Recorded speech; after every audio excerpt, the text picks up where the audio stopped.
You know, I recognized early in life that I was going somewhere. I did. It was not betting. It was just what I saw that God had deposited in me.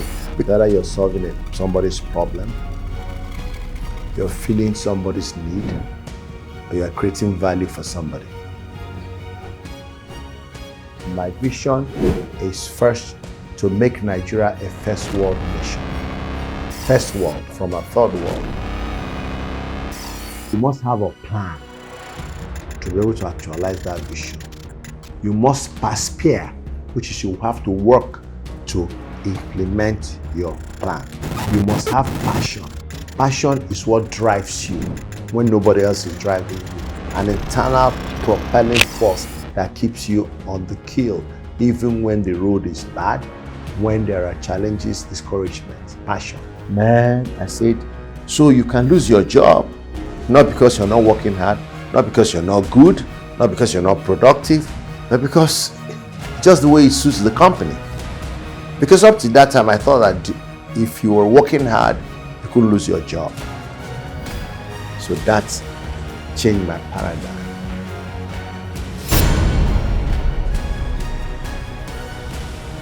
Hi guys, welcome to this particular special episode.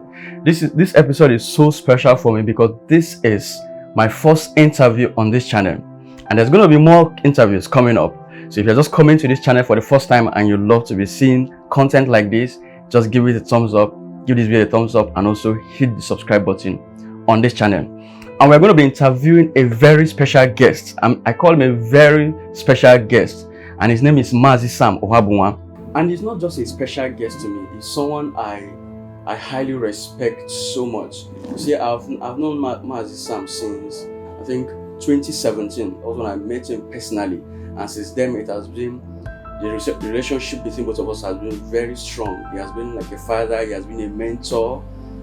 He has been so good to me. I've benefited so much from him within the 3 years to 4 years that I've known him personally. Though I've known him from afar, but I got close to him and he has impacted me so much. He's not just a mentor to me, he's also my business partner. So I highly respect him a lot. So getting the privilege to interview him, someone like that, someone with 3 national honors, member of the Order of Niger, and the officer of the Order of Federal Republic, and the MPOM. What's that again? I think I've forgotten the full meaning of that. But I'm going to read, when I read his brief profile, you're going to see all of that. 3 national honors. So he's a man with high caliber that I respect so much.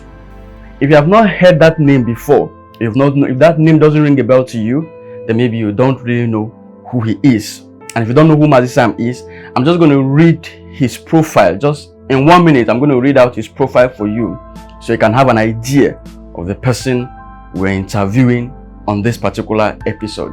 So just give me 1 minute to just read out his profile for you. But if you already have an idea of who Mazi Sam Ohuabunwa is, maybe you can skip further. You can skip out this particular profile that I'm going to read out and go probably straight to the interview. But if you have no idea of who he is, just give me 1 minute. Let me just give you this brief profile of who Mazi Sam is. Mazi Sam Ohuabunwa read pharmacy at the University of Ile-Ife, now Obafemi Awolowo University. Graduating in 1976, he obtained postgraduate education in organizational and corporate management at Columbia University, New York, USA, and in executive business management at the Lagos Business School, Lagos, Nigeria. He received an honorary Doctor of Business Administration degree from Gregory University, Oturo. Mazi Sam is a fellow of several professional groups, the most prominent being Fellow of the Pharmaceutical Society of Nigeria, Fellow of the West African Postgraduate College of Pharmacists, Fellow of the Nigerian Academy of Pharmacy, Fellow of the Nigerian Institute of Management, Fellow of the National Institute of Marketing in Nigeria, Fellow of the Nigerian Institute of Public Relations, Fellow of the Association of Corporate Governance Professionals of the Nigeria, and Fellow of the Institute of Management Consultants. Mazi Sam Ohuabunwa joined Pfizer PLC in 1978 as a pharmaceutical sales representative and rose to become chairman CEO of the company and regional manager for Pfizer West Africa in 1993.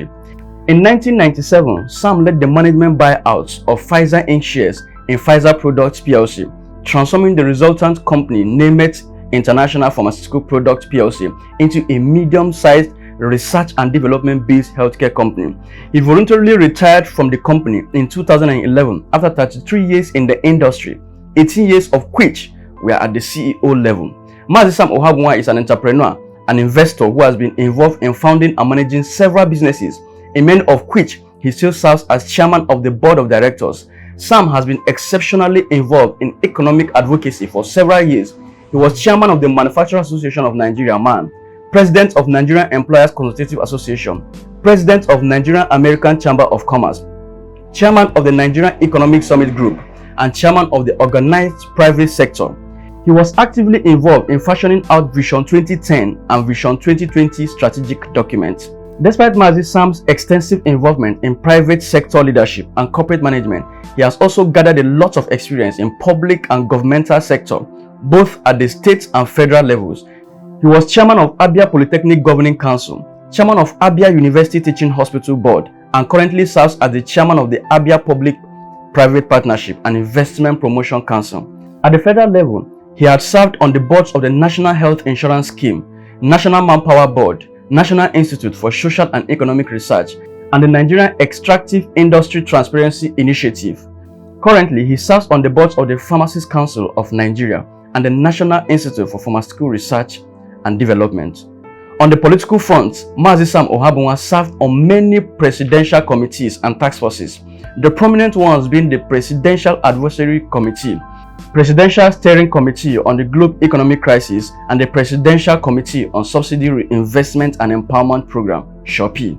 He was a member of the National Political Reform Conference of 2005. At the community level, Sam is a Christian Knight of St. Christopher, National Director of the Full Gospel Businessmen's Fellowship International, past President General of Azuko Arochukwu, Chairman of Business Development and Investment Committee of the Alaigo Development Foundation, a member of the Ime Obi Ohaneze Ndibo. Pharmacist Mazi Sam Ohuabunwa is the president of the Pharmaceutical Society of Nigeria currently, president of the Association of Corporate Governors, Professionals of Nigeria, and the convener of the New Nigeria Group. Mazi Sam Ohuabunwa is a bundle of talent, multi-skilled, proven servant, leader, entrepreneur, lay minister, social worker, national builder, writer, and author. He is happily married to Lady Stella Umude Ohuabunwa with 5 children and many grandchildren. For his sacrifice and services to his community, profession, and nation, he has been variously honored, particularly being one of the few Nigerians to receive 3 national honors: Member of the Order of Niger in 2001, Officer of the Order of the Federal Republic (OFR) in 2011, and the National Productivity Order of Merit Award in 2018. Mazi Sam credits all his achievements to the grace of God, and he prepared to do more for God and his country. So this is just a brief profile of who Mazi Sam is. So this interview is like a full book of anybody that intends to grow in his entrepreneurship business as an employee, because we spoke about employment, we spoke about entrepreneurship, we spoke about relationship, and then ultimately the politics of the country, because he's currently aspiring to be the president of this great nation. So we spoke about it also in this interview. So this interview is over 2 hours. I know it's long, but I'm going to give you two key tips on a better way for you to maximize this content. Number one is that instead of you to go and watch a 2-hour movie, it's much better for you to sit down and consume this 2-hour interview that will build you up in every realms, in employment and in business, in relationship and in politics, in all wide realms. But there's something else you need to do. We ask series of questions in this interview.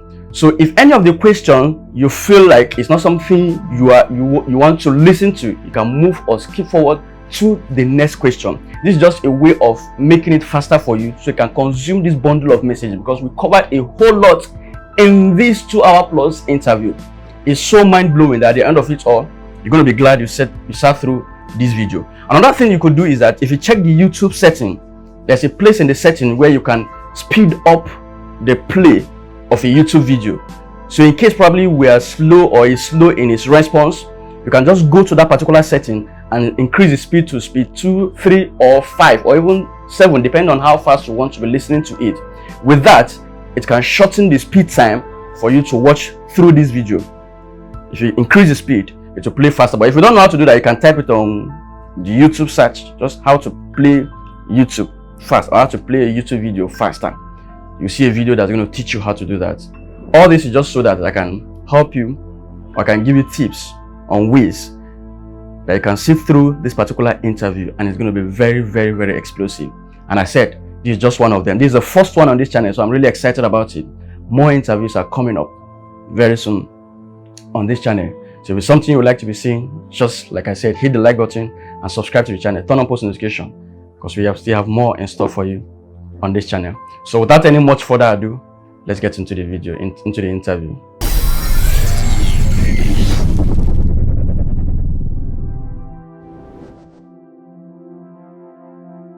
Well, I think I've been lucky, I must admit, that there are certain things that I've lived with as a young person, which I still live with today.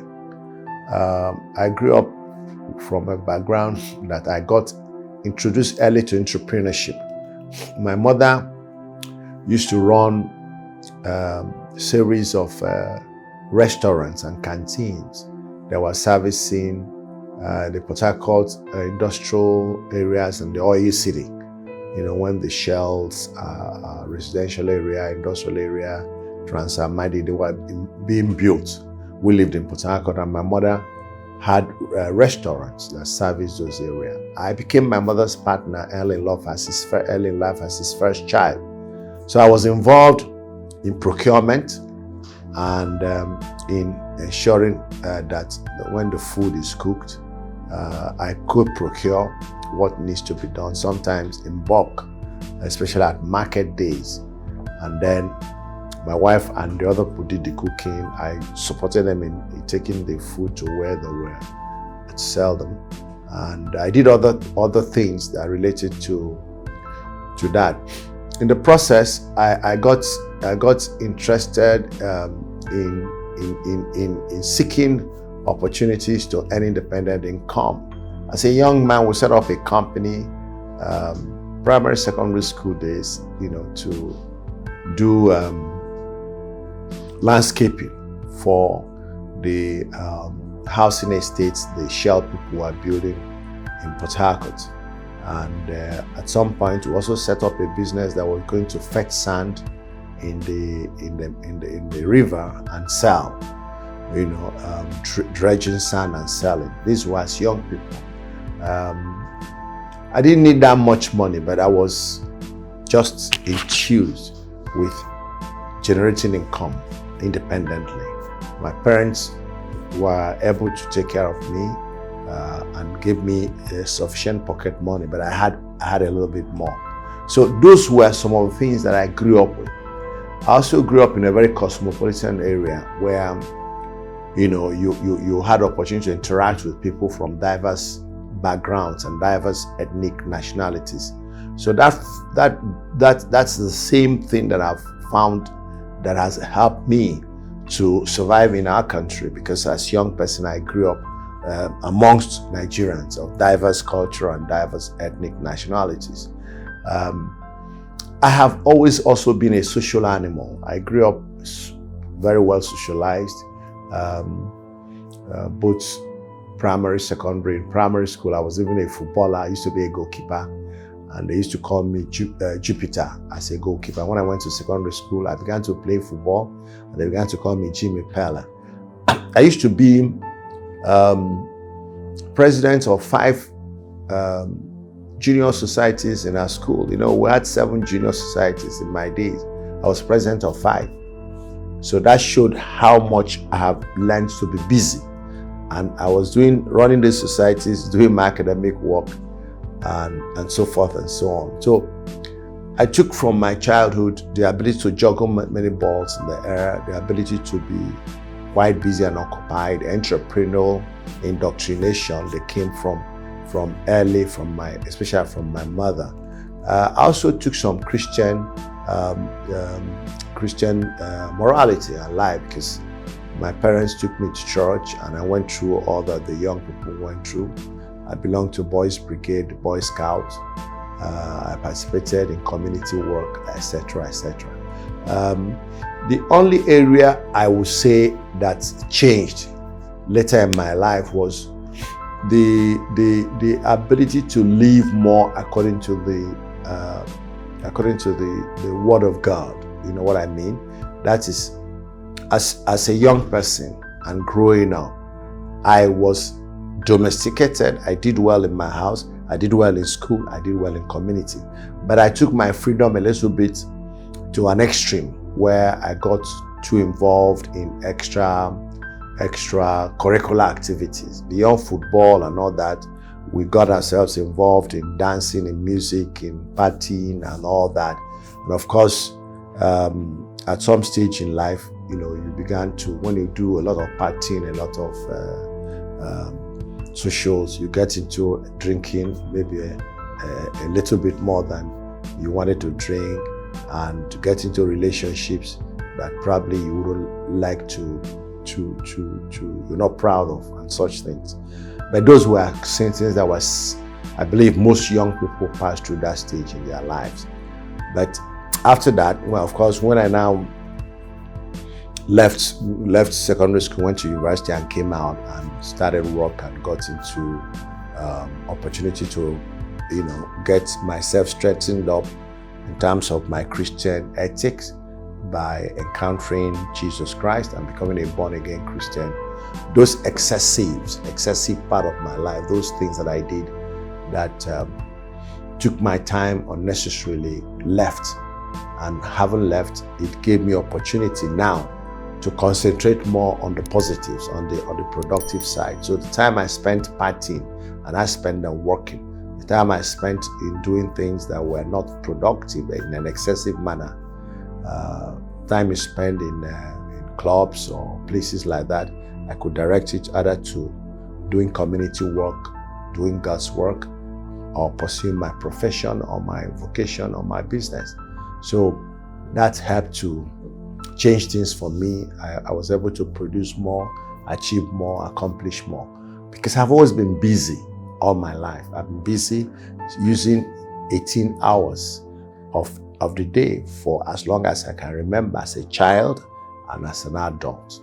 And when I was spending some of that time in things that were not productive, you know, so, but when my life changed and I became more productive. So my outputs increased. My ability to accomplish several things increased.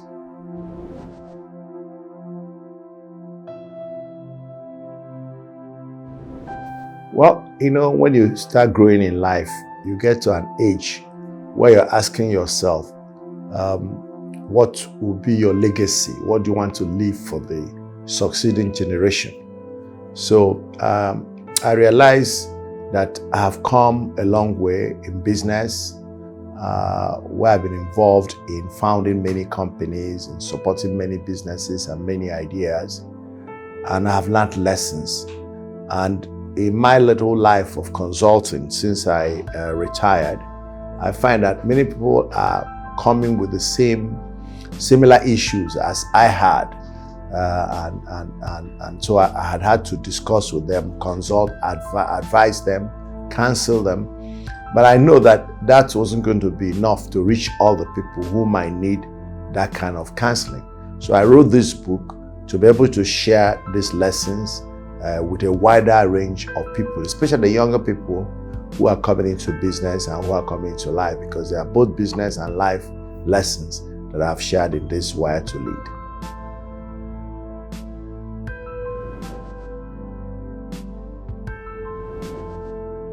Because most of the books I've done before were dedicated to specific issues: entrepreneurship, business management, issues related to experience in my life in some areas, like my life, my experience during the Nigeria Biafran war. And I've written some book on Nigeria, the developmental paradigm, what I thought Nigeria should be like.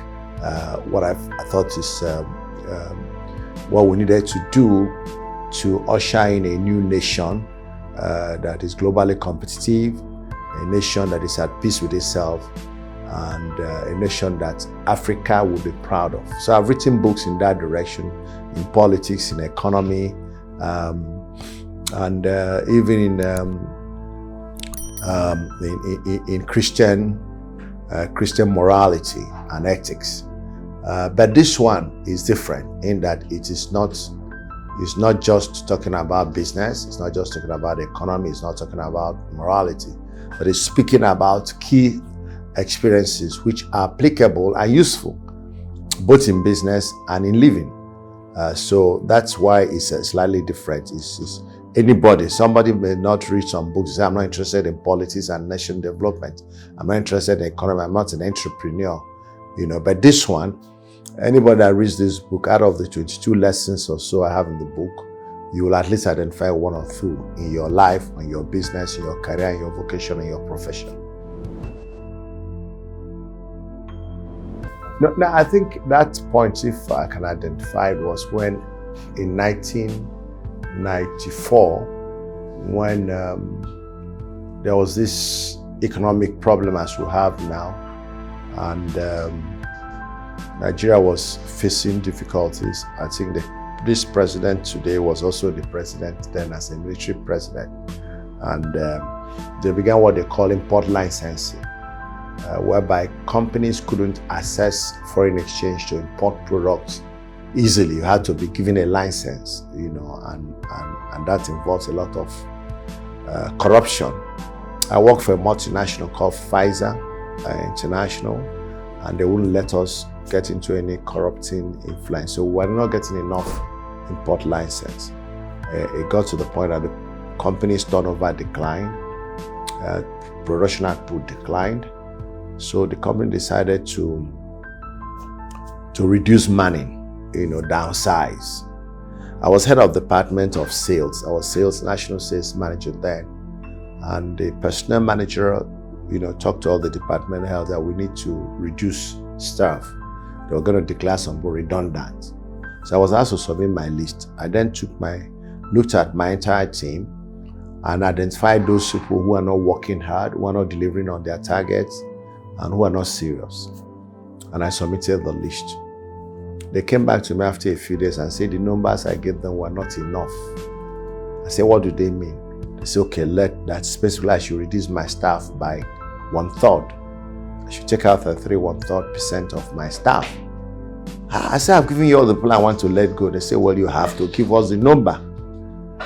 That was the first time I was grieved, because I now find that I had to put names of people who were working hard, who were meeting their targets. But just to be able to meet the number, I had to put names. It was a very difficult thing for me. So I gave the name and I began to grieve. As if that was not enough grief, the day they started to implement the redundancy, I came to office and I saw on the notice board the first set of people who had been sent home. And the first name was the name of the personnel manager who was coordinating this work. His name was the first to appear. I said, wow, what happened? What did this guy do? They say he didn't do anything, that as part of restructuring, there were two divisions, pharmaceutical division and animal health division, headed by two directors. They were not going to fuse the two into one. So one director was about to lose his job. And since it was not easy to drive directors away, they started looking for where to put him, and they found the personnel department. So they yanked off the personnel manager and put him as personnel director and sent the personnel manager away. Man, I said, so you can lose your job, not because you're not working hard, not because you're not good, not because you're not productive, but because it's just the way it suits the company. Because up to that time, I thought that if you were working hard, you couldn't lose your job. So that changed my paradigm. And I went home and I told my wife, I said, look at what has happened. They've driven Steve away for no good cause, except that he was convenient for the company. And that I won't let that happen to me. It could have been me that this will have happened to. So that period, I began to think of what to do to create alternative opportunity for myself, just in case they woke up one day and say, despite that I work hard, despite that I meet my targets, maybe it's not convenient for the company or for the sake of one director or one manager. So I started thinking, well, they say you start from known to unknown. You start from where you know, because in business, it's always better to start from where you know, where you're conversant. So and I'm a pharmacist, I'm in the pharmaceutical industry. So what did I do? I called one of my friends and we set up a pharmaceutical retail shop, a pharmaceutical distribution company called Selahmeditate. So he ran it and I was just a non-executive chairman of the company. So I was still doing my full-time job in Pfizer, where we set up that business and employed other people. So weekends I'll go there, check their books, see what they're doing. And I was comfortable. If I went to work any day and they said, your job is finished, I'll take my briefcase and go to Selahmeditate and finish the day's work. And then before going home to tell my wife, that was why I resolved it in my heart. So that was when the first bug came into entrepreneurship. From there, there was no stopping me. I began to now see that I can create other streams of income, even while still keeping my full-time employment. So we started setting up other businesses. I got into so many things: printing, restauranting, computer, stationery, contracting, all sorts of investments began to come. I began to invest. Then on top of that, it also, the time came, because I continued my career in Pfizer, got to the top. Then time came when you had a lot of business opportunities calling Nigeria during the period of bank consolidations, government divestments from where they had investment. So we became investors, and not just entrepreneurs. We began to invest into other businesses. That's how I cut my teeth, and that's how I became an entrepreneur. In fact, while I was still having a full-time work, I was doing I wasn't involved but I used my spare time to see that those businesses, and the motivation was just this, that one day this job can end, and I didn't want to be stranded. But luckily the job didn't end. I continued. You can see I retired, but I had set up businesses, and then when I retired, I did a lot more investments.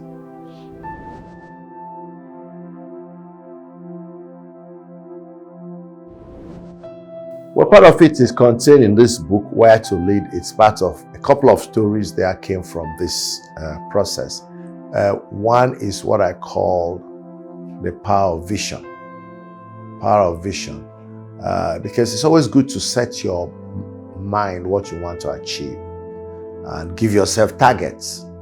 When I came to work in Pfizer, I had planned to stay only about 3 to 5 years because I had an uncle. Maybe that's why I would have started my entrepreneurship pursuit, who wanted us to do private business. And I said, look, I need some experience. I haven't left school. I need to get some practical experience how you can run pharmaceutical business. And he said, okay, how much time do you need? I said 3 to 5 years. He said, take 3. I said, okay, let me go. So I went to work for Pfizer. In 5 years, I had climbed to become a middle-level senior. Almost going to senior management position in 5 years. And the reason I grew that fast, first one, I must admit, is God's grace. Number 2 is my nature. If you give me a job, I put all my effort behind it. It comes naturally to me, whether it's stipendiary, non-stipendiary, whether it's a job that pays or doesn't. If you give me a job, I take it seriously. So I take my job seriously. So I took the job seriously. But in addition to that, I wanted to learn as much as I could learn before in 3 to 5 years. So that made me work harder than other people. And for example, if I finish my own work and you haven't finished yours, I could volunteer to help you. And that help wasn't necessarily that I loved to help you, but I thought it was an opportunity to learn what you're doing. because my objective was to go and set up business with my uncle. He lived in Aba, he had money, So, but while I was doing that to gain the experience, I was producing results that were giving me promotion. So that was a vision. Then when I achieved that vision of getting all the experience, I now got into a dilemma. Should I leave or should I stay? Because of the kind of things that had happened and the kind of motivation I was receiving. So I reconsidered my original vision and said I wasn't leaving anymore. I will now stay in this company and become the chairman CEO. Because in the 5th year, as I was getting ready to leave, the chairman CEO gave me a what they call long service award. At that time, I was only 5 years, so they gave me a certificate as the long service award. And when I was collecting it from the chairman, he said, Sam, are you only 5 years in this company? I said, yes.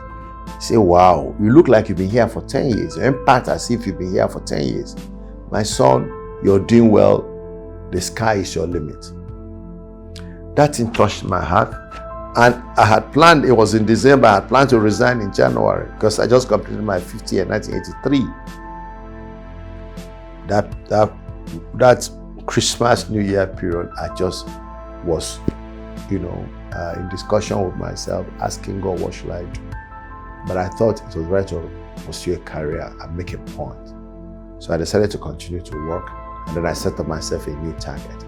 I took the picture I took with this guy where he was shaking my hand, and I put it behind my chair in my office as a national sales manager. And when I walked into the office, I stood and looked at that picture and I said a short prayer. I said, one day I'm going to be like this guy, where I'll be welcoming people to the company and encouraging them, the way he encouraged me. Haven't made that determination, then everything else changed. Because to become chairman and CEO of a company is not licking pepper soup. It's not wish and desire. Work. What does it take to be a CEO? First, you must show competence. Competence is they give you work, you get it done within the time and cost. Not just getting it done, you get it done at a time and within the expected expense. Because if you miss those, you can do a job but you're less efficient.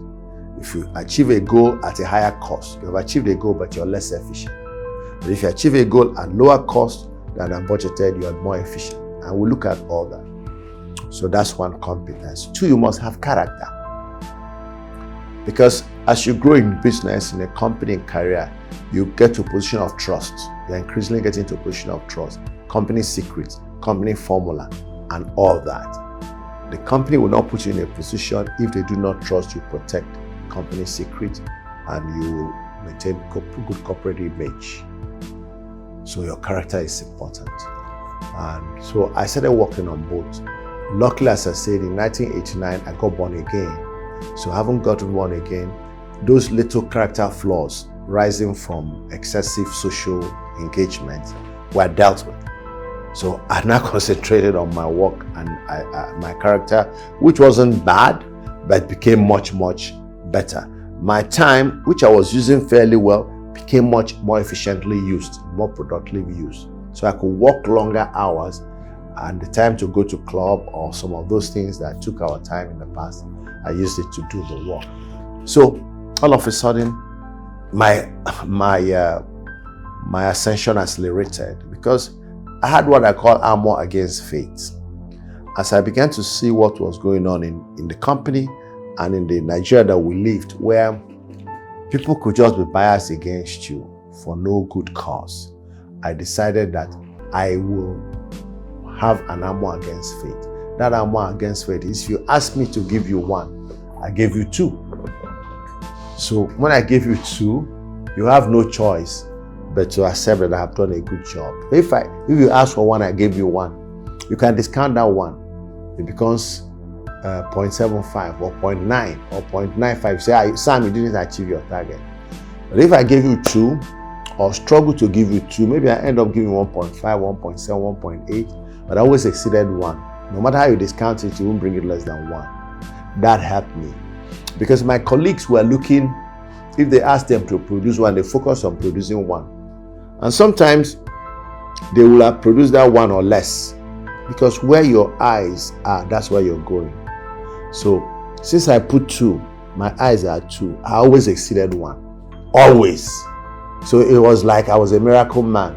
But just that's when others are looking for. I mean, there's this story I always tell. I think when I told it in that book, where I had to undertake some journey in a night. We went to Ondo State to go and work. And then I planned to achieve my budget in Ondo, in Akure. But when I got there, the customer I was going to use to make up my budget had traveled. And therefore, I couldn't get a valid order. I got the order, but they couldn't attack a check. Because in those days, you never sold until you collected money. So if you give an order without a check, it's not valid. So the check, an order was written, but he wasn't there to write a check. I waited all day till evening, and I was going to submit my report the next day. So by 7 p.m., I left Akure. I started going to where they call Ikare. I left around 7:30. I got to Ikare almost midnight because of bad road, rain, and the foggy nature of my travel in the night. The car, the luminescence of the car, of the light was low. The wiper was so sluggish, and it was raining, and there were potholes. So I was traveling like 2 kilometers per hour. When I got to Ikare, I of course I asked for the the office of the pharmacist, Gantua Pharmacy. Of course, they told me the man had closed. I wasn't expecting to see him, so they took me to his house. I went to his house. When he saw me in his house, when he knocked and opened, he said, "My friend, what's wrong? Did you have accident or something? You're arriving at this hour." I said, "No, I'm coming from Akure, that I was disappointed in Akure, so I wanted to come and make up my target." Say by this hour, okay, he asked the guy that brought me to take me to the hotel to find me a place to sleep. I should meet him in his office by 7. When I arrived by 7 in the morning, he said, "Tell me what you told me last night. I couldn't understand you." I said, "Sir, I came to Akure. I planned to make up my target there.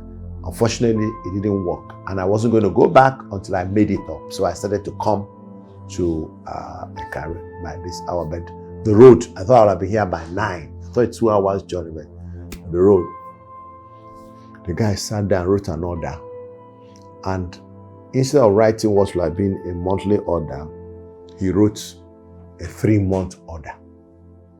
And on top of that, I wrote a letter to my boss, to my national sales manager, where I got to see the letter later. But he wrote there, he said, I used to be a rep. I work in an industry, Rejection, before branching off. I have never seen any young man so dedicated and committed like this guy.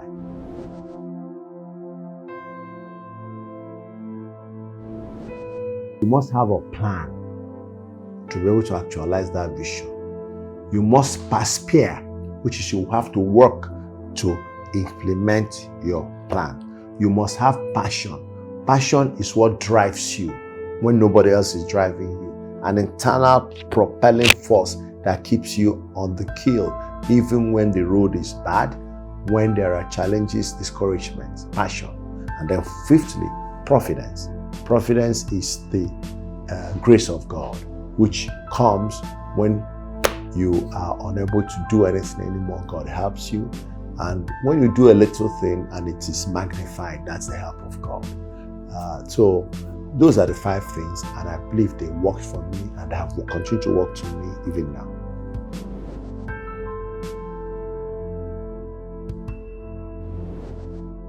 They played a couple of roles. First is that my parents, took me to school. They put me in school and supported my education from primary. I remember when I was putting my hand across my head at year 4 or 5 to see if I was old enough. That's the way they measured us in those days. I don't know how you guys go now. You start from Otakara and kindergarten and what are those names? So you go and put your hand. So my mother took me to school. The first time they say I wasn't up to, my hand was not reaching my ear till I got to 5 years old. Then I started school. And they supported me throughout. So, one. Number two, they took me to the church. My name is Samuel, so I have a Christian name, and they taught us to go to church, especially my mother. My mother was very godly. She really helped all of us in the family, including my father, to become much more oriented towards Christian godliness. So the thought is my mother who taught me entrepreneurship. I've said that. She really modeled and was a motivation. My father showed strength in the family. He was an ex-serviceman. He showed discipline. My father didn't talk much, but if he executed punishment, he wouldn't want to take a punishment. For example, if you do something my father doesn't like, he'll hold you in your ears and lift you up. I don't think anybody has done that to you. Lift you up, drawing your ears. After that, you run away from trouble. So that's kind of tough discipline my father brought, which was the hand of my mother would say, "Are you think these children are soldiers like you?" We lived in a loving environment. My parents could afford until the war. Even during the war, my mother labored to make sure the children were taken care of. None of us. Of course, I had grown. I was already about 17 years old, and so I went to war. But the other young, none of them suffered from kwashiorkor or any of those things. So we learned how parents can take care of their children and care for them. My father would carry people in motorcycle. I mean, when I was even in the war, my father would ride bicycle to come and look for me in my location. He would come and visit me. You know, one funny thing happened. You know, when they closed schools in 1967, before I joined the army, you know, we're at home. They say go home from school. Your teachers are involved in when the war effort, when they open. So we're lousing around, and this is about the devil finding work for the empty hand. So me and my friends were in a room, and then we began to experiment with smoking cigarettes. So one day my father walked in and saw us smoking cigarettes. He almost killed me. This was in 1967. But by 1969, 2 years after, my father visited me in my location where I was fighting and brought me cigarettes. Can you see the transformation? Well, he knew I was not a soldier, and he knows the kind of thing that helps soldiers to survive. So he brought me cigarettes, and I had become an adult suddenly. I was an officer commanding troops. So anything that could make a soldier happy, that was it. He saw that I had grown, and just 2 years difference from slapping me for smoking to now bringing me cigarette. So that showed love and care, and understanding and empathy, which people don't empathize with their children or words. At the time I was still a student but now I'm a soldier, an officer, so I'm like an adult. And of course I was past 18, which by constitution I become an adult. That time I was still 16, 17, so I was still a child. And so those are the kind of influences our parents showed me, and they also showed order. I'm the first of 12 children, so I was. They made sure that my younger ones took cue from me, obeyed me. I mean, they never allowed anybody to disobey me. So I became a commander in the house, and the other 11 children queued up, and it served the family well. It made the family united, and have a disciplined family.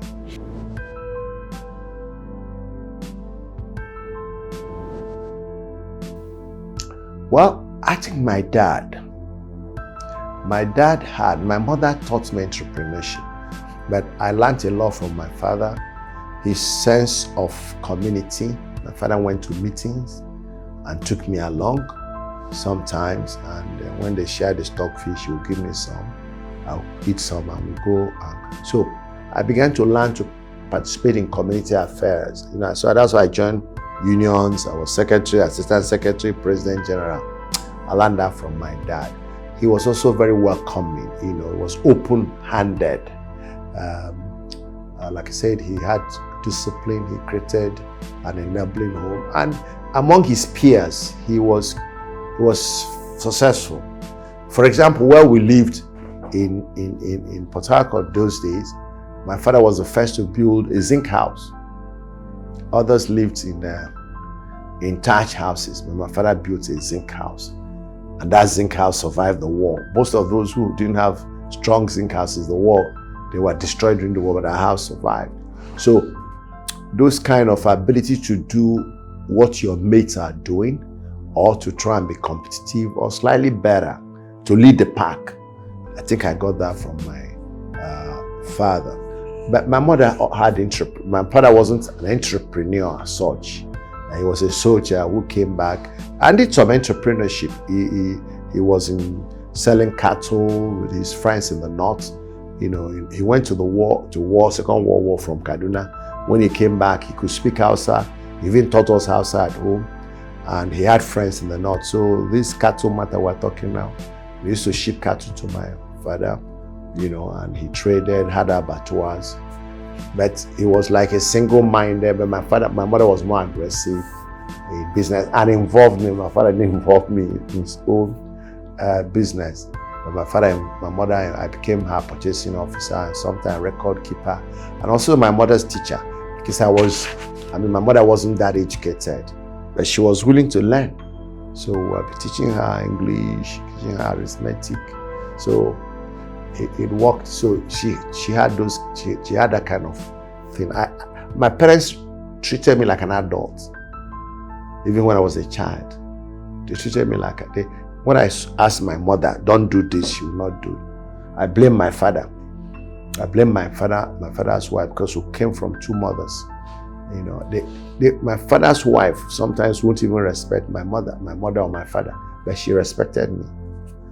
First, because I was even-handed. I never discriminated. I never sided my mother when my mother was wrong. In fact, on occasions when my mother was wrong, my mother scolded me and said, "What do you know? How can you say I'm wrong in this matter? It's his." I said, "No, Mama, you are the person that is wrong this time." I did it this next time. My mother said, "Stop going to that woman's house. I think she's giving you some portion, that is making your head not to be correct." Yes, we came from two mothers, but except I told you, God helped us to live like people from the same father and mother. So that's the kind of influence our parents had on us. So the major one is your dad had money? Yeah, my dad has money, because I think a lot of things in my character are a lot more like my father than my mother in my character. So you said you are the first of 12 children? Yes. 12 children from your mom or from both? From both. 7 boys from my mother, then 3 boys and 2 girls from my stepmother. So my mother didn't have a girl. We're all boys. Straight. Yeah.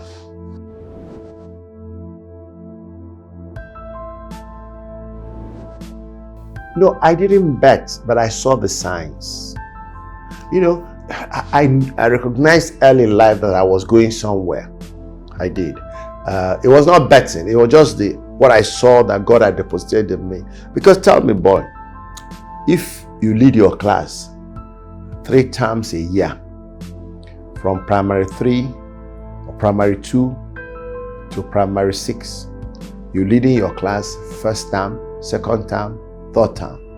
You go to a secondary school, you start leading your class first term, second term, third term.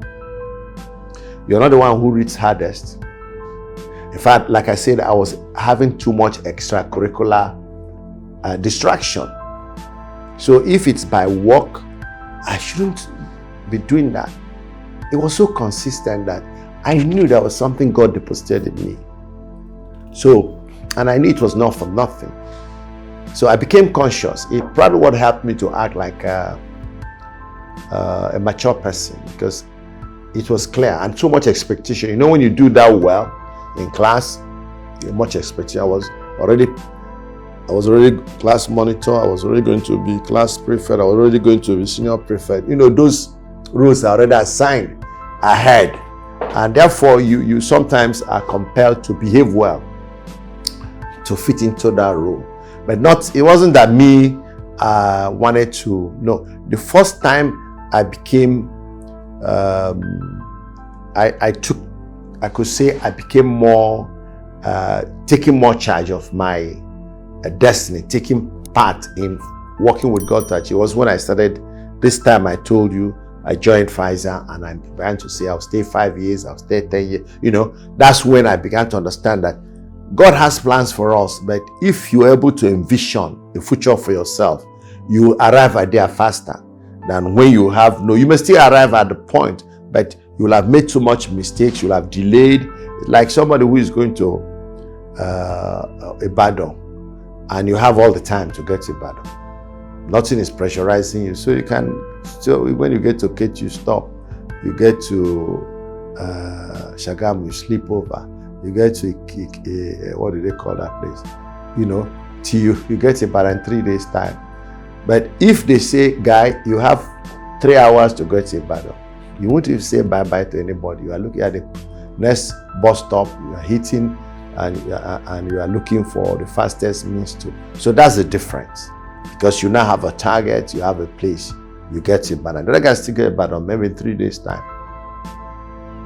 So my life was not planned by me. God had planned it. Then I recognized it, and I tried to cooperate with God to bring to reality what He has in stock for me.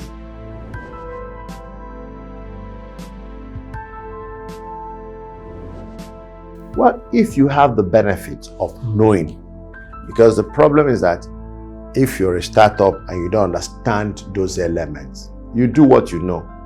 But if you have understanding, planning is not anything complicated more than today. This is my diary. Today is June 7. I have planned where 11 o'clock I was going to be in Ibadan. 2 o'clock I was going to have a meeting with you. 4 o'clock I have another meeting. 7 o'clock I have it. So I have planned my day.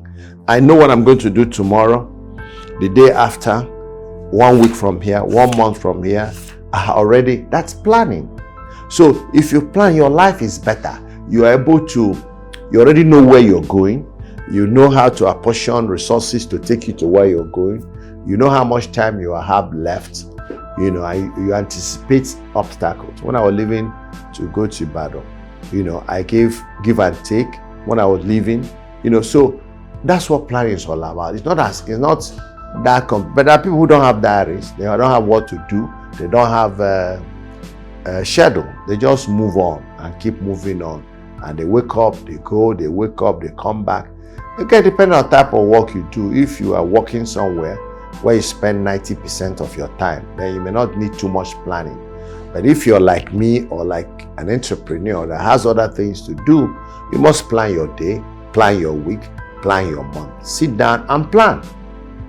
You may not achieve all of them, but it's after you've planned that God can then know, this man, this is what he wants to do. And when you're praying, you can be more direct in praying. Father, tomorrow I'm going to Abuja. The next day I'm going to Makoti. This is what I want to do in Abuja. This is what I want to help me to achieve them. You are now, not just God help me. God is willing to help everybody. But when you are more specific, you now see the hand of God. Because you ask for 10 naira. God, I need 10 naira to sort out this problem. Then when He gives you 9.999 naira, you know that it's actually God that gave it to you. So those are the benefits of planning. So anybody can plan, but not just planning or planning, mental planning.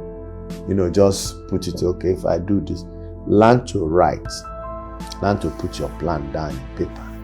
The least you can do is you have a diary like this. You can carry around, it can be a planning document for you. This is my planning document. Everything I want to, all the money I want to spend, all the money I'm earning, the things I plan to do, they're here. Donations, gifts, projects, family contributions, investors' pledges, extending debtors, Kindred Pharmaceutical PLC, Nutraceutical, a new company we are setting up with some people in the US. All these things are here. Now, there are files that contain them with my PA or the other offices, but I can run myself from anywhere. At least I have the minimum information to, when it becomes more detailed, I then refer to my PA or to secretary or somewhere. So that's planning. Your life is better organized. You ask me for my NIN number, I'll give you. Ask me for my BVN, I'll give you. Ask me for my passport number, I give you. Ask me for a driving license, I give you. There are people in my age who will not be able to provide those information. On an ongoing real life manner. So that's part of planning. So a young person, young people, young entrepreneurs should do it. Should learn to sit down and plan. Short term, long term, medium term. Because if you set your vision, then you must plan, how do I achieve that vision? Because if you set your vision without a plan, it becomes a dream. It can fritter away. But if you set your vision and then begin to plan, God helps you. God is looking for someone who has a plan on where he's going. God sets the winds in your favor, and the winds will just blow you. But if you are going nowhere, the winds may not blow in your favor.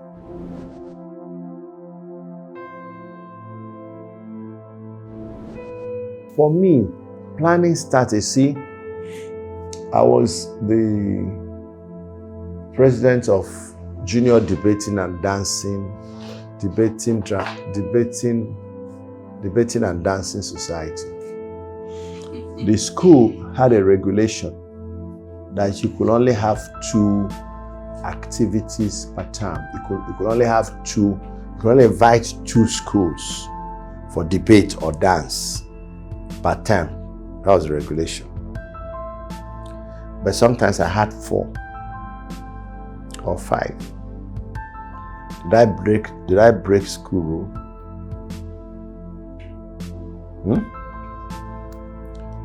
So I'll come to class 3 secondary school. So I'll plan because the terms are usually about 3 months. Month 1, month 2, month 2. Who are going to invite, when do I invite somebody? Then, because of what I used to do, I wasn't a lawyer, but I was able to interpret the school. The school said you can only invite 2 schools per term. But there was no regulation about how many invitations you can get. This is what you can do. So what I used to do, I exhaust my 2, then I go to the schools that I want to have dancing or debating with, and I will ask them to invite me. Are you getting it? So they will invite the junior debating dancing. To go to the principal who receives all those letters. The principal will now come and say, one girls secondary school or VOM girls or Baptist high school have invited you for either for you to come or for them to come for a debate. I think it was debate dancing, for a debate. Right? You are only allowed to invite 2, but there was no limits to what other people can invite you. I exploited that. Now, one day, the president of the Senior Debating and Dancing called me and said, "My boy, what is wrong with you?" I said, "How?" He said, "The school gave this rule, but you are beating it, and here the principal is saying nothing. How are you able to do it?" I said, "I don't know. Maybe you can ask the principal how I'm able to do." So those are the elements of planning. So now you started it? Yeah, I started early. I started planning. Plan to have 2 or 3 events. You need time, you need schedule, you need time to write letters. Not today you use SMS or WhatsApp. You write letter, post, go to the post office. Have you posted letter before post office? Do you know what a post office looks like? Go to post office, post letter, PMB or PO box or PMB, So the letter will arrive and they will distribute it to. So that's what we used to do. So I started to plan early, and that came from the fact that I had become a multi-skilled. I was doing a lot at once. That's what forces you into planning. If you are the kind of person who is doing more than one thing, now what I say, if you're only working, if you go to work, spend 90 hours, 5 to 8, or 8 to 5, or before you get home is 6. Maybe the only thing you can plan is how to go to church or midweek service or go to market. But if you're an entrepreneur where you have control of your time, then planning becomes critical. It's a sine qua non, because time is money, and planning is how to optimize your time. And when you optimize your time, you can earn more money.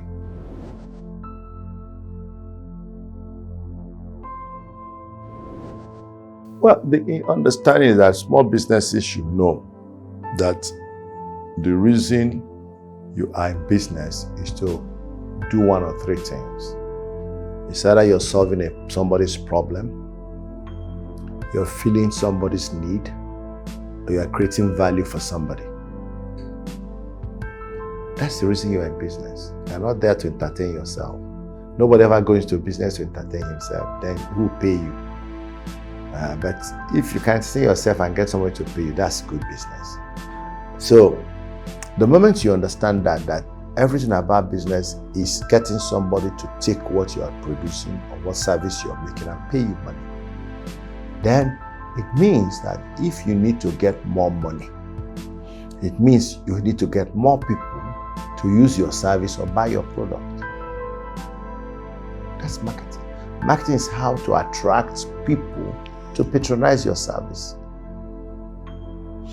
But the point is that many people do not know how to do so. They understand that they need more customers, but they don't know how to do so. So that was marketing is. Marketing is understanding how you can bring master. That's called the push and pull syndrome. Either you have something that will push people into your store, or pull people into an activity or an exhibition or something you are doing. So it's if you understand that, then your desire will be, how do I get more customers? How do I increase the number? And where I have customers, how can I get them to do more?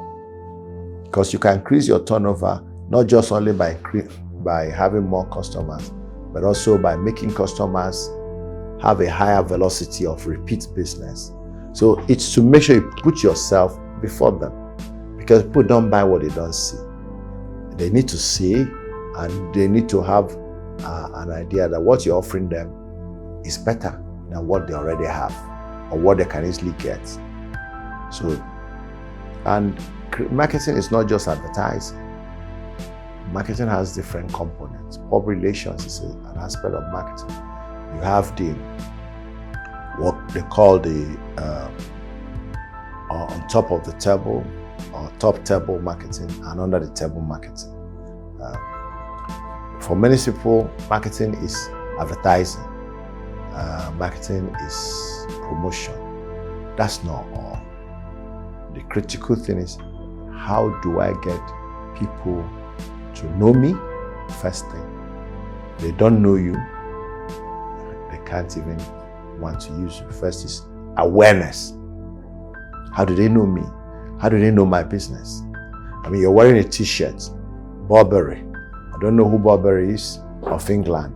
You can as well what's the name of your company? Benzik. That's what you wear, Benzik photos or Benzik whatever. You wear Benzik front and back, you wear front and back. By the time you enter here and go out, you've started advertising your company. You're creating awareness. But now as you pass, nobody knows you're advertising Burberry. We don't know who they are. But you still have this space. Lagos State will ask you to pay if you put Benzik here. They won't give you a bill. It's free advertising. These are the kind of things even small businesses can do cheaply. You wear a cap, you wear a hat, you put your logo, company logo, on your cap instead of somebody else's logo. Which and then you think you have no money to advertise. You're a moving billboard. The moment you have So what every small businessman should do is, how do I expose my brand? How can people see me more, hear me more, feel me more? That's the question. And there are many ways. There are a lot of free time you have. You go to a community meeting, you go to a community event, you go to a school event, you go to old boys event, you go to old girls event. Those are opportunities to sell your product, network, and even word of mouth. Share your complimentary card, share flyers, cheaply. And maybe if you share 100 today, maybe only 5 will come back to you. But that's better than nothing. So the point is to be conscious of the fact that recruitment of customers is the sole aim of business growth. Recruit customers, recruit. And you must be deliberate in having a customer list, because that's how you know whether your customer numbers are growing or decreasing. Today, how many customers do I have? The next month, how many do I have? How many have come? How many have left? Because customers come and go. So, and you must plan how that in the next month, I need to recruit 5 customers. That's also the planning and setting up objectives. Because if you don't, you're at home, sitting in your shop, waiting for the customer to come. He may not come. So you have to swim out to go and welcome your customer. You must find where to get him and bring him to where he wants to be. That's the active thing that people can do. And you can use every method. Use stickers, use all sorts of. If you can advertise today, thank God we have more social media. You can set up your own advertising business. At least get to your contacts.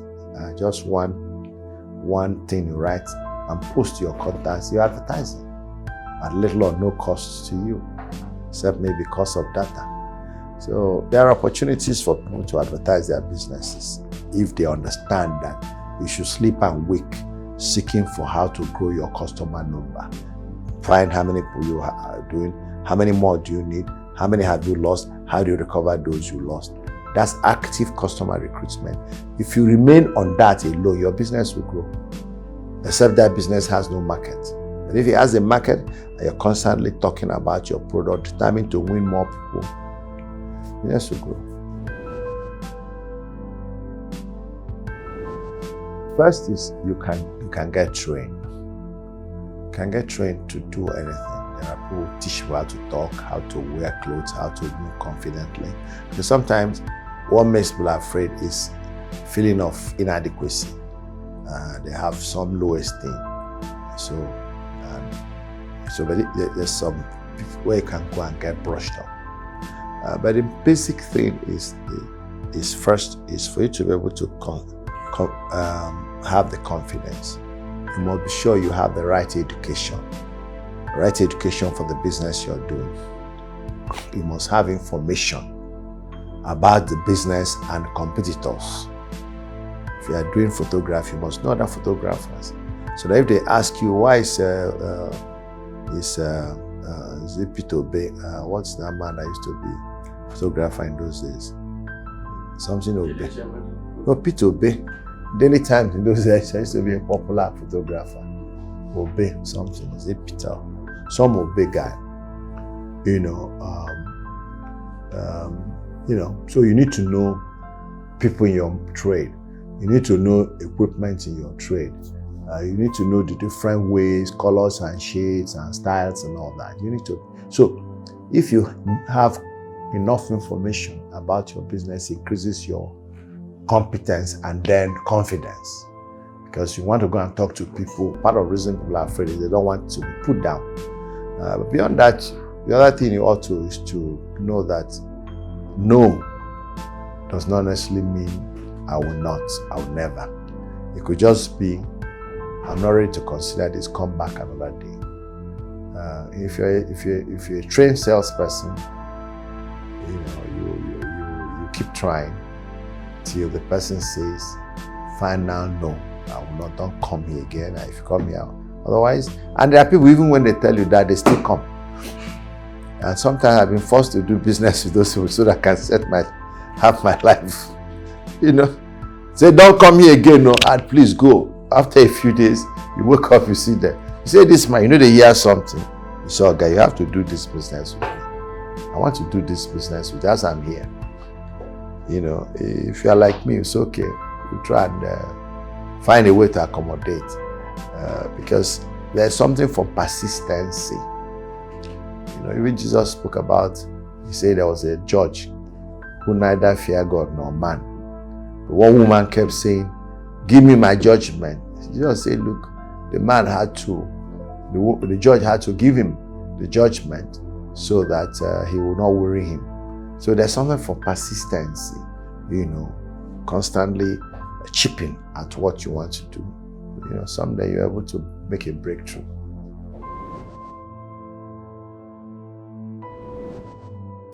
If you must start a business, you need two things. First, you need your own savings.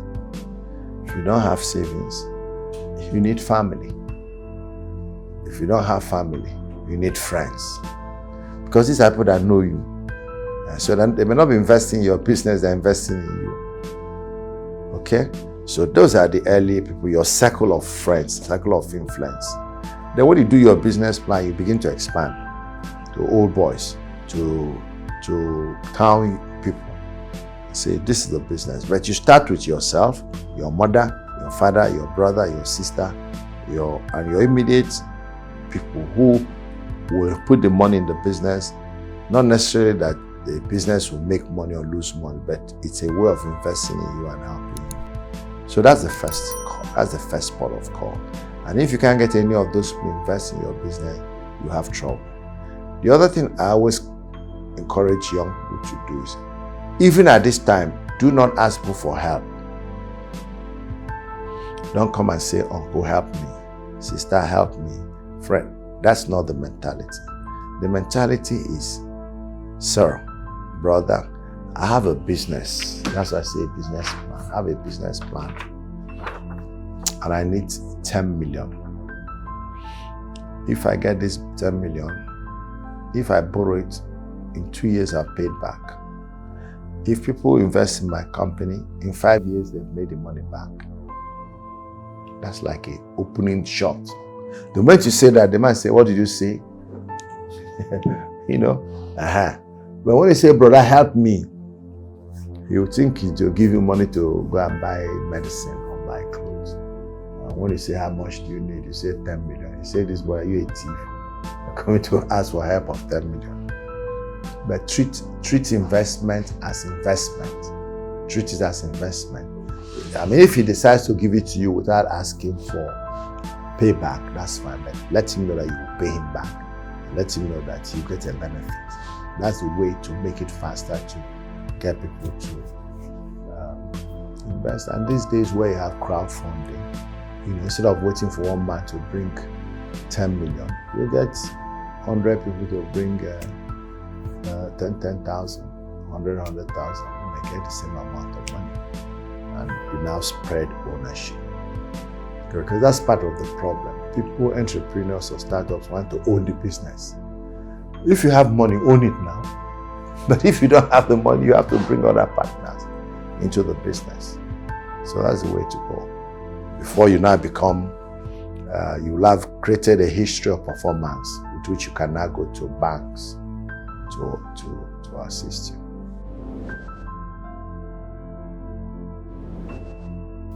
Yeah, multiple streams is not for somebody starting business. The multiple streams is that you've started a business and the business is flowing. You started your photography business, it's going. Then you can look for something else that will not take your time. The photography business is taking your time, it's personal effort. You start looking for where you can make investment that you're not involved to be there all the time, you know, which could be buying shares in a company, investing with another partner to start another line of business. That's what multiple streams of. But if you are an entrepreneur, young too, you can't. Otherwise you lose. Focus is important to grow your business. This business needs your attention. Like a baby. You can't be nursing too many babies at the same time. But when a business is now reached a cruising level, like a pilot flying a plane, takes the plane till the plane gets to cruising level. Sometimes he puts in autopilot and can sleep. No, pilots can sleep while the plane is flying. That's when a businessman, entrepreneur can venture into something else. And not at the time the plane is taking off, preparing to take off, great, and it's still climbing. No. I get it. So don't put too many business, you miss it, because you may start one and you are not able to properly capitalize them. You take some money here, put some money here, put some money here, and none is able to put effort behind one, get it going, then you can then spread to other ones.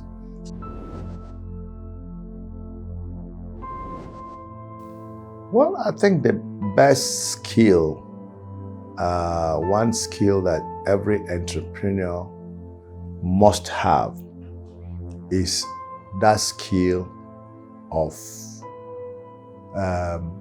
visioning, a skill of not just vision, skill of translating ideas into reality. Translating ideas into reality. One word. Yeah, one word is the skill of execution. If you want a skill of execution, because you must be able to execute things. Entrepreneur who cannot execute things, who stays just planning, thinking, and considering, it's not great to leave the starting block. So, skill of entrepreneurship, skill of execution is important.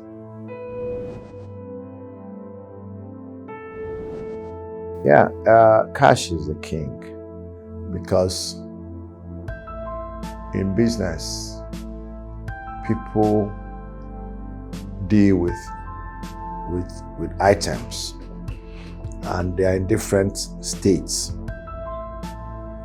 the solid, the liquid.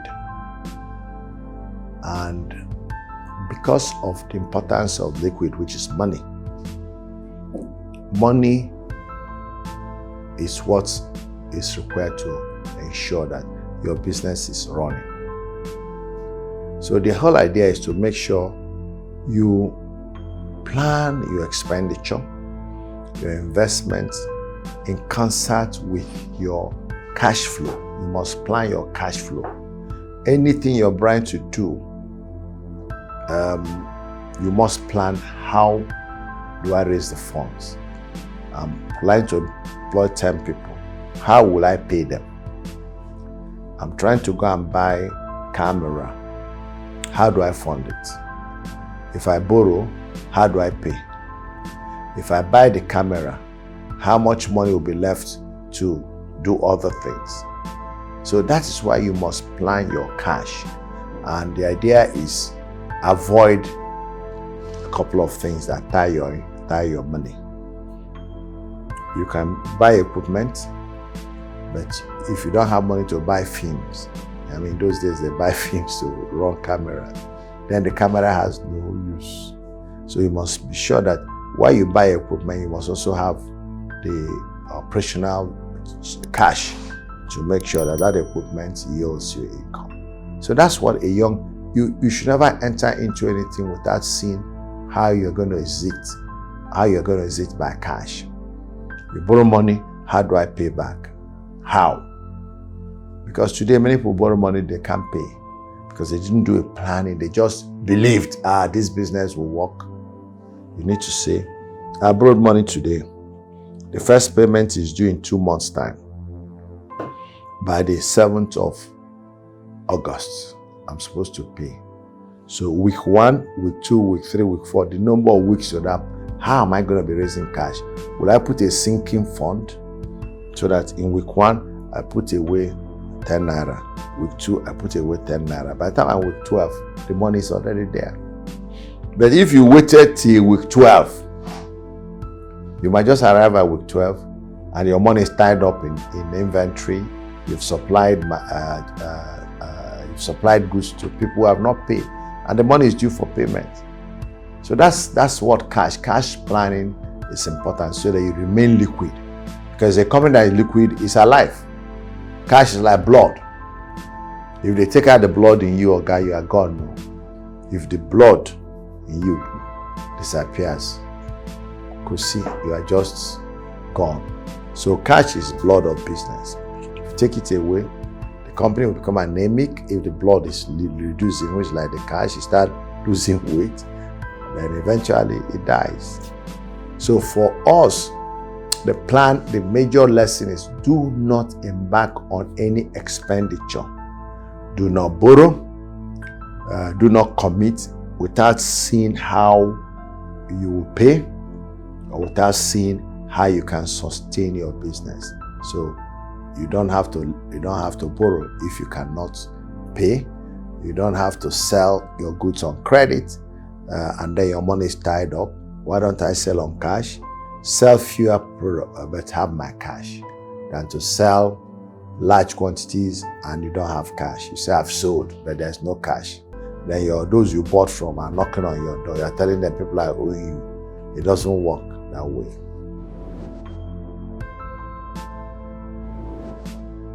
Businesses fail for several reasons. But the major reason businesses fail is the inability to consistently attract customers. As long as you have customers in your business is going to be alive. So when the customers begin to die, in quotes, your business fails. The moment a business has customers, that business is likely going to be. Because if it's having customers, people are coming to be asking for the goods. And if you use the evidence that people are asking, you can use it to borrow money. They come and say, you have 2 or 3 people who have given you order. You go to the bank, okay, look, they're asking for my good. Please give me money, let me service it. The bank say, okay, let me check. Are they asking? You give you money. Customers keep businesses alive. But the moment from money to now you've not sold, then your business is in trouble. Customers are dying. So that's why the focus of any entrepreneur is create customers. Keep looking for them. Keep prospecting. You have 2 now, plan for 3. Maybe by the time you get a 3, 1 has dropped, so you have 4. You have net increase.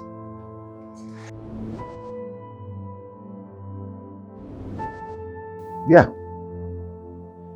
How successful is a different matter of interpretation.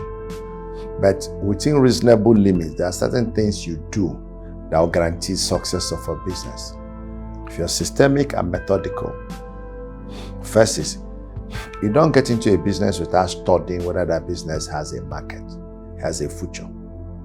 Because if you now go to a dying business, you're selling films, go into a business of selling films, sooner or later, your business will die.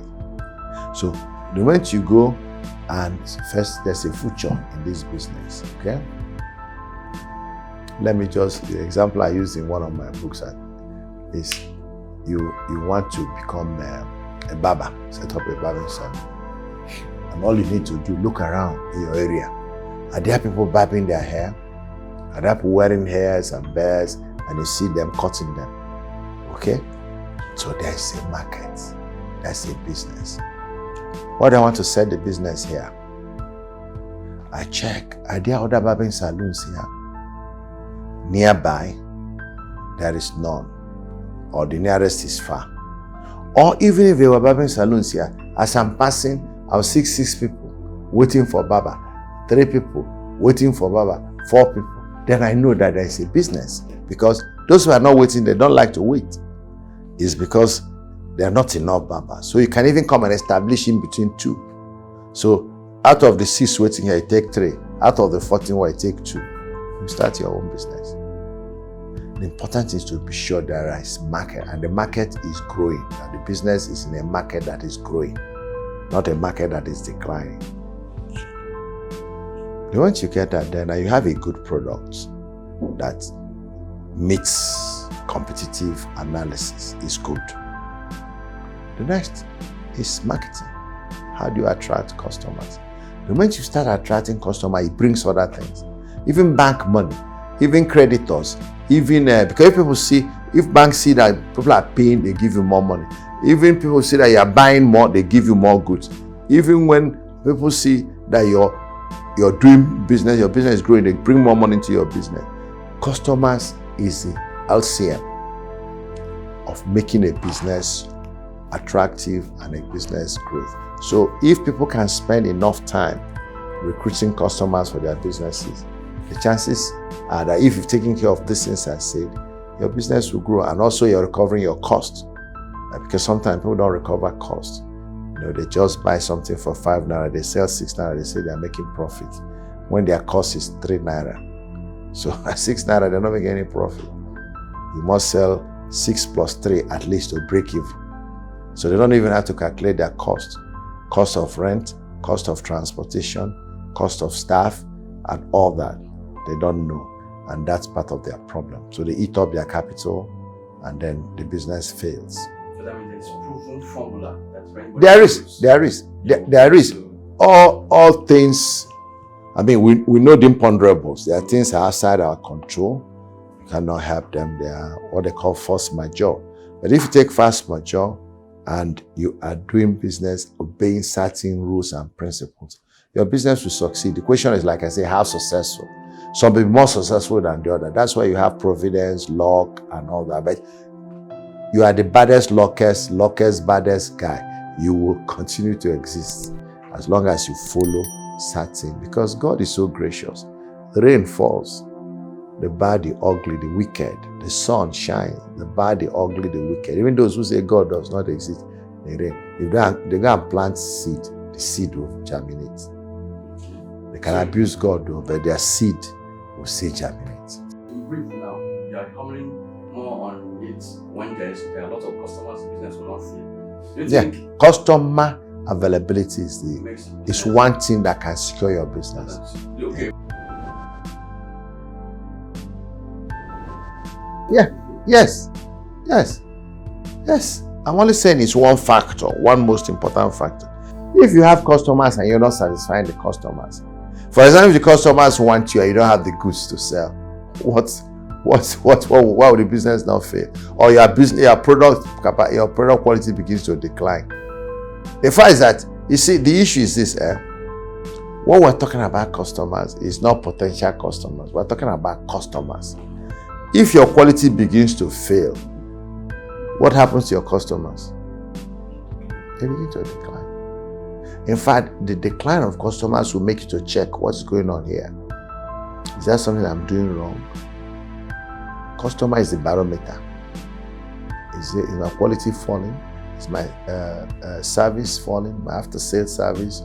What is going on? This environment is no longer attractive. Because when the things are going with customers, will give you indication that you're doing the right thing. They're coming and going, they're buying your service. They bought one here, they bought two, they buy 2 tomorrow.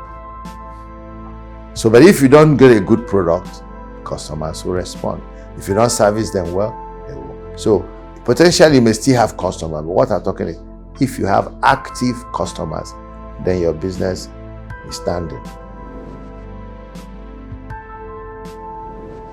It's very difficult to come to that. It's difficult. But I can say that one that I remember was my MD CEO. I spoke about the chairman who said, "Well done, you've done well." Is it only you've only been 5 years here? You look like you have been 10 years here. My son, the sky is your limit. I think that fired me. And that fired me. I think I remember as something somebody said to me that fired me. Otherwise, I cannot really point one person that has been so impactful. The truth is that I'm a product of God favor and motivation. Take, for example, this journey I'm running now, selling a new vision. Yes, they were asking, who are your sponsors? One of the questions I was being asked what was this question asked? Okay, it was last night. I was doing an interview. So who are your sponsors in this political journey? I said, I have no sponsors. So they were a bit surprised. I said, I just have God, and then people whom God is sending my way to join in selling the vision. So I cannot say one man, but that thing my chairman CEO then said to me, I think was one thing that boiled up my spirit.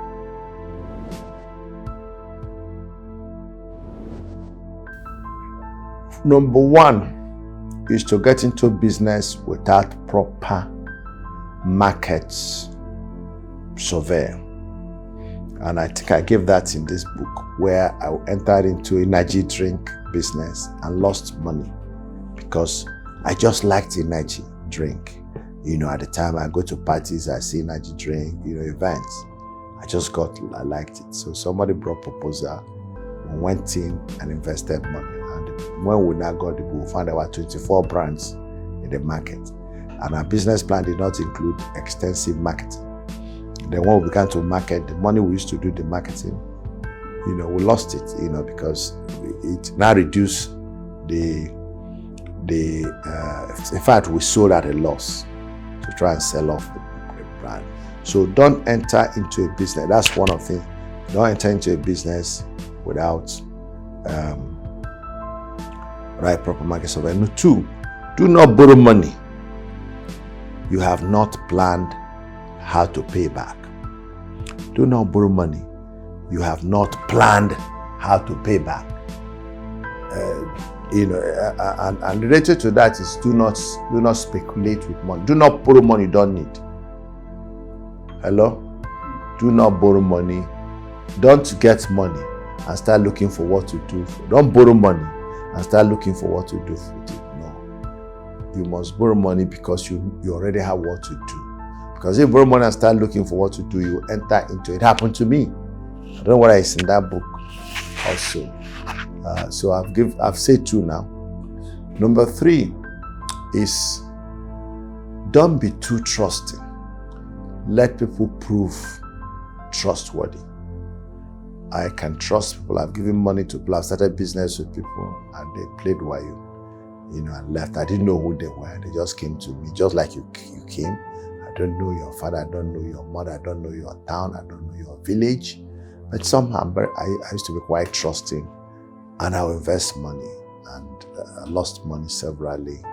So don't trust people without their approving. Trust should be earned, not just ask me to trust you. No, you should earn the trust. You should give people opportunity to trust you. If they want 20 naira, give them 2 naira. If they return it, then you know that they may return 5. Give them 5, they return it, then you can give them 10. So they're building trust, that kind of a thing. That's number 3. Number 4 is, what's the number 4 mistake I think I've made? Is I think I've already talked about earning trust. Number 4 in the order would be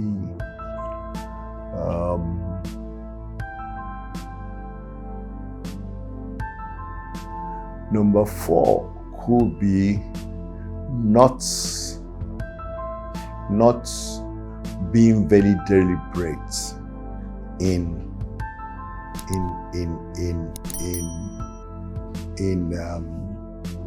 not being very deliberate in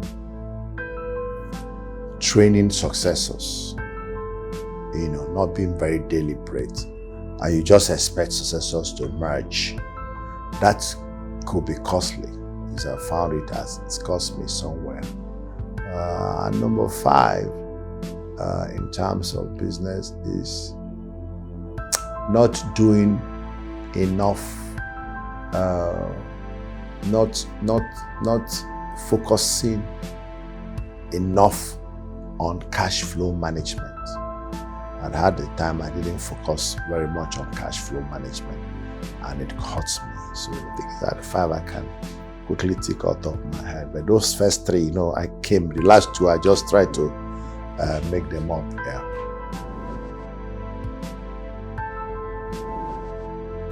Yeah, relationships help. They do. They do. I mean, both in career and business, relationships help. But it must be relationship that is mutually beneficial, and it must be relationship that because people don't just deal with you because you are handsome. They deal with you because there is some impact you are making in their lives. I'll tell you something. There's one guy in my home. Every time I come home, of course, we'll give people money. They'll just thank you, thank you, thank you. They go, the next time I come, thank you, God bless you. But this guy, he sells kerosene. When I arrive, he go and bring fruits, vegetable.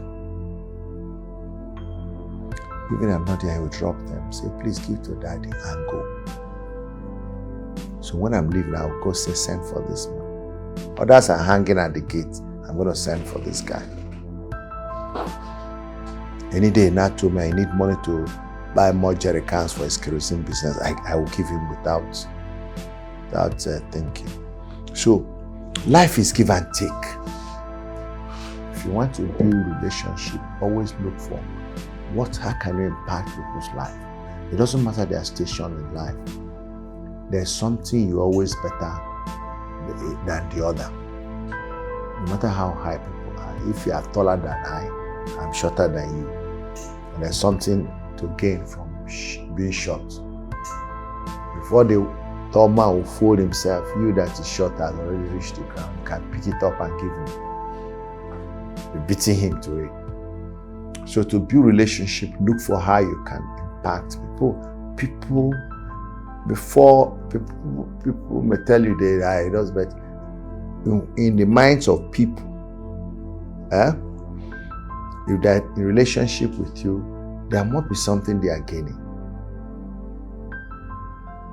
It can be tangible, it can be intangible, but there's something they see from this relationship you are bringing that makes them also want to relate to you. The moment a relationship is one-sided, bring, the man will start running away. Give. He start running away. So he must give and take. Every relationship, and there's always something to give, there's always something to take. Then, secondly, try and be honest. You know, this story that honesty is the best policy. An honest man will go places. I wrote there that integrity is a bankable asset. It's bankable. Many things have happened to me in my life just because people trusted me. They've trusted me somewhere or something and they found I was trustworthy. They're willing to do things. The name I have is essentially based on integrity. Mazi Sam Ohuabunwa, that guy, he's this. It's basically on, my hands are open and I tell you what I can do and what I cannot do. And when I cannot do a thing, you know why I cannot do it. Don't deny what I have said. I cannot explain to you why I'm not able to do it. But people tell you something, they say, I never told you, you're lying against me. And they will make you look like you are a liar when they are the liars. The moment people prove untrustworthy, relationships break down. People must be trustworthy, and trustworthy is being honest. And if you want to build relationship in a manner. Let me tell you, there's one guy, one of my mentees today, Ubongesian. Ubongesian was like you, just the way you came. So Ubong came and said, Mazi, I want to take you out to lunch. Ubong, you? Say yes. Tell me where you want to go for lunch. I said, Ubong, tell me. I said, okay. There was a hotel that used to be on Allen Avenue. They used to call it Hilton something. So I called that hotel. Rubo agreed. So we went to the hotel. That I was just wondering, where do you get money? You know, just a young friend like you. In fact, the first time I met you was a student in University of Lagos. That's why he invited me to talk to their group with students, student of one of these societies. So when he left school, he used to come and see me and all that. Did a shoot call. They were looking for a job, doing many arts. I said, Ubo may have hit, Ubo may have that point. So we came to the hotel. I was watching. The steward came with the menu list and brought it and said, give it to Mazi. Give me. So he brought it back to him. Ubo said, no, can serve Mazi. First, my guest, I brought him here. So he brought the first course. I said, Odon brought his tape on the tape recorder, like what you do. And began to ask me this type of questions. You ask me, what does it take to succeed? What does it take to do this? What if you are doing this kind of business? What's the best thing to do? By the time I finished, I loaded. To those days used to use cassette. He has finished 2 cassettes. Judobo is a very successful man. He's doing this school of eloquence. He never forgets. Every birthday, Christmas, he send me a gift. Anything, So after that, if there were issues where I needed young people, I invite him. So this is just the way relationships are built. That impression that he took me to lunch, which I never expected of a young man like him, and the method he used in getting. Because if you say, if not that this program, I believe, will be beneficial to me. At that time, he can't come. I want to interview you on how. I wouldn't give him that kind of time. But it took almost 2 hours to eat one course, 2 course, 3 meals. And I appreciated his diligence. How long ago? This was I was still maybe 1994, 95. I was still CEO of Pfizer then.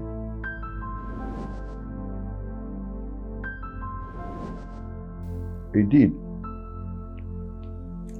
In a number of ways. First is that I think my wife is a praying woman. So her prayer has helped me even to become a better person. Her prayer has been helpful. Number 2, my wife is an introvert. I'm an extrovert. I like to be here. My wife can't be there. To take picture at an event, you've seen her now, you know her. We have to beg and negotiate her. So we're almost on the 2 extremes. But she has molded her life to allow me be what God wants me to be. That I can travel, I can do 1,000 things. Very few women will let you. It's not as if she doesn't complain sometimes. She does. But at the end, she lets in. Some can hold you on the trouser. She even says, so if I say you're not going out today, will you go? I say, no, I will not go. Then I will go. So she's been, that she's shown adaptation to, she knows what I'm like. And rather than be an obstacle, even if it didn't fit her own natural self, she decided to adjust her own lifestyle so as to accommodate me. Thirdly, to be sincere, if I didn't have a wife like I have, my children wouldn't have been as useful as they are today. Because I got my wife, I married her, I was already a salesman in Pfizer. And with a salesman with my kind of drive, sales is not done at home. So sales is done outside. So I got married to her, I was a salesman in Pfizer, and I continued to climb. So I lived more at home. And today, do you know, 80% of my time is spent in hotels. There's no hotel in Nigeria I live outside home. Today, I came back on Saturday. I'm going out tomorrow. I won't be back till Sunday. Still 1 2 day I'm out again. I mean, it's not just now. It's not because of this new job. This new mission is increasing it, but before you know now. That's just my life. I'm a traveler. So my wife stayed at home to take care of the kids and offer them proper parental care. I remember vividly one occasion when we had our first kid, Obi. So I went on a trip and I came back on a Sunday with a colleague of mine, my friend and a colleague, that she was my subordinate. So immediately we got into the house. As we get to the corridor of the house, the house girl was carrying my daughter. So as I went, she was looking in that direction. As I stretched out my hand to carry her, she screamed and started yelling like somebody who has seen a masquerade. My friend Amma said, "Sam, see your life. Your daughter thinks you're a stranger." You know, your daughter thinks you're a stranger. This was in 1981. No? So that will show you, if not for my wife, who took the children to school, she went to school, she would drive them to school, 5 children, took care of them, did their homework, you know. Mine is just provide money, pay fees, you know, once in a while I'm at home. I try to compensate, of course, in other ways. I mean, like I was telling some people today, what I used to do, like every public holiday I'm in town, we'll have a very intense relationship. We run around, do things that after one day, that thing will linger for another 3 months before we have another opportunity. During Christmas, I'll carry them in my car, I'll drive them to places. So I used to do those things deliberately to compensate, to bond with them. Otherwise, I would have really not. So that's part of my wife. Has given me space to be. I don't know whether you were here when she called me. She called, "When are you coming home? What would you like to eat?" You know, she's monitoring. "I'm coming from Ibadan. When did you get to Ibadan? When are you leaving? How was your job?" You know, she's a real encourager. And it has helped me so much to be who God wants me to be.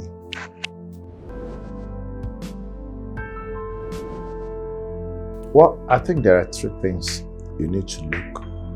You need to make sure you've gotten your basic education, and you have gotten a means of livelihood. You have a job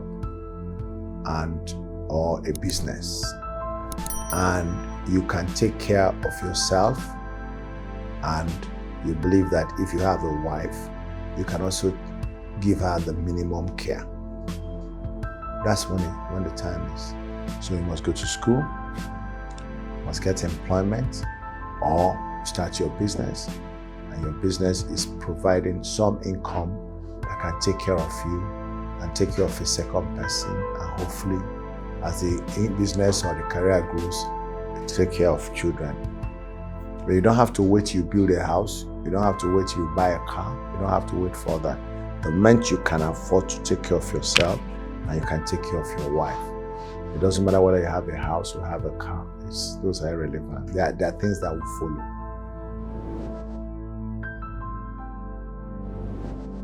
It never happened like that before. You can't see somebody. It's even today that I think you can see somebody and get married tomorrow. In the time we were growing, you court, there's a time for courtship. Courtship, then you will go to the parents, and the parents will check you out, go and check whether you are the person worthy of marrying their son, their daughter, or vice versa.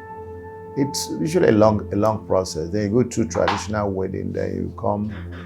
In my place, you do about 5 or 6 processes. You go and knock, you go and do this, you go and do that, you know, till the day you do final wine carrying, and then before you go to, it used to be long. And that process has shortened in my home. You can do 3 once now, but you need to do them those one at a time. Go and come. But now, because they know people living, far places. In fact, in my town now, they are doing traditional wedding without one of the parties. If the woman is here, somebody can deputize as the husband. A friend of or a man is married, a woman is in the US, they can bring the sister to pretend as if it's so as to get the ceremonies done. But it didn't happen nowadays. So I want to correct that impression. It's not easier. It wasn't easier to marry in the past. What I know was easier was that it was more affordable then. It was more affordable. A young man first got a job easily, like me. I married 4 years after I left school. And I funded my wedding from bachelor's eve to post-wedding party. And I brought everybody to my town where I wedded in Benin. My parents from Port Harcourt, my parents-in-law from Enugu. I could afford that. But my son can't. Because the money he earns cannot even buy a reception center. Can't buy a place for reception, not talk about buy food or drinks, because the money has lost value. In 1980-81, when we got married, 1 million naira was equivalent to $1.57 million. 1 million naira, $1.57 million. Today, 1 million naira is even getting less than $2,000. So you can understand why my son will not be able to marry if I did not support him. You know, I've been telling people, I'm sure you may go to that, but that's one of my motivations for trying to make myself available to serve the country, you know, in politics, to get to take the office of the president. This is one of the reasons. The motivation was in 2017, my son came to me, he wants to get married. We helped him to go and do traditional. He came to church wedding. He now came one day and said, Daddy, there's a problem. I said, what's the problem? He said, I found where I'm going to do my reception at an event center in Ikeja. I said, wonderful. He said, but the problem is that the people refuse to take his money. I said, they refuse to take your money. Are they okay?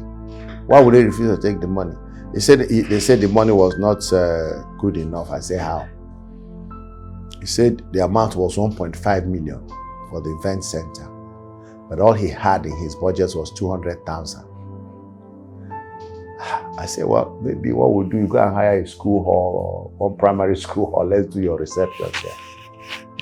Chigo said, well, if I hire a school hall, your friends will not come. You won't bring your friends to that place. So I had to add 1.3, there's 200,000 to pay for the venue. I'm not talking about decorations, you know, stand up, sit down, drinks, food, gifts. Yeah, but when we were there, it was easier because this 200,000 my son had, I didn't have it. Just the total amount I spent on the wedding didn't get up to 100,000. It didn't. The whole money I spent on transporting people, paying this, I don't think it was up to 100,000. But my son had 200,000, he can't pay for all. I have to help him. So the question I then asked, if my son couldn't do that, what will happen to his own children, who are my grandchildren? Because I'm sure this my son may never have the privileges I have today. He may not be in the position I am able to help him, help his other brother, help his sisters. He may not, because he's doing a job and he can't appropriately look after himself.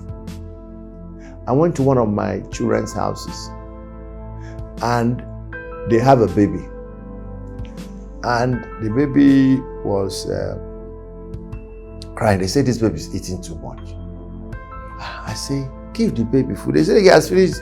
Look at they just bought a tin of the milk. He's finished it. My wife and I had to go to the shop and bought several cartons and brought home. I said, give this baby food. Let him. When people are like him, you ate. Nobody told you you are eating too much. It's not that they don't like their child, but they have a budget. They have an income. They are buying using this money that has no value. This is part of my motivation for saying, if we cannot make Nigeria better, let's make it at least what it was when we were young. I finished school in June. In July, I started my work at UNTH. I finished school in Ife in June. In July, I started work. 3 months after that work, they gave me a car loan to buy a car. I bought a car. I used that car to finish my internship and drove it to do my youth service in Sokoto. The day I finished youth service, I drove straight from Sokoto to Lagos here to start work on 17th of July in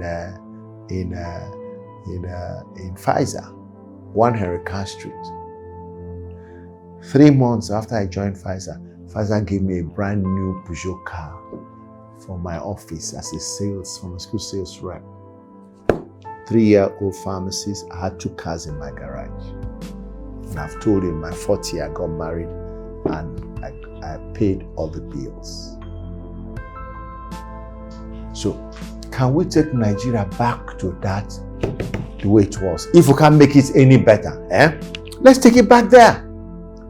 That's what I've told myself. If we can't do that, then we have failed. Because we're not supposed to leave the world worse than we met it. We're supposed to leave it better. Okay.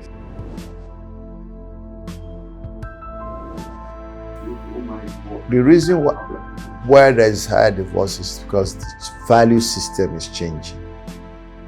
When we got married in those days, first, we had people who feared God more, who wanted to do things according to the word of God. Now it's been diluted. 2, we had a higher level of community involvement in marriage. Marriage was seen as a community thing. But now people meet, the next day they get married, they go to court, some even don't even seek parental approval. And even if we have parental approval, it is willy-nilly. So lack of parental approval and support, lack of community and change in values. Thirdly, or fourthly, is the current economic social pressures, which I say did not exist. I told you about the little experience with my children and all that. So financial pressures are becoming issues in young families. They can't meet their budget, or somebody is overworking, somebody is not working enough, those, and then values have eroded. Fear of God has gone down. People are feeling more independent, more sophisticated. And so the digital age where you can get things done, and a digital age also corrupted us, where they are glamorizing immorality. Somebody's in second marriage, somebody's in third marriage. It's as if it's becoming a fad, a norm. So these things are affecting. My marriage worked first is I love my wife, I love her with the fear of God. We love her herself as prescribed by God in 1 Corinthians chapter 13, where God talked about the kind of love that can make a marriage work. Love that counts, does not count his own, does not seek his own, is not easily offended, does not retain hurt, as Christ loved us. Today, not many people want to buy that. But luckily, my wife is a Christian. In fact, she was a Christian before she married me. It was me that then became a Christian, helped by her prayers and grace of God. So that has sealed that. Then secondly, our willingness to understand that marriage is for life. As the Bible says, for better, for worse. It's not that there won't be disagreements, there will be issues where human beings, but at the end, everybody comes down to say, let's do what God wants. What did God talk about? Forgiveness. What did he talk about? Love. Did he say you should count the cost? Remember what you did 10 years ago, 5 years ago. My wife and I argue. But the moment I open a Bible passage to support my case, or she opens to support her case, that's the end of the argument. We can't argue with the Bible, we can't argue with the Word of God. So the Bible is our leader because we believe that God was the one who instituted the institution of marriage. It was not man. Adam did not tell God he wanted a wife. It was God that looked at him and said, this Adam, I think I need to do something more so that his life can be complete and he can have good time and have fun. So the moment you walk away from the way the manufacturer's manual, the more, this is your equipment, there's a way the owner said you should use it to get the best benefit.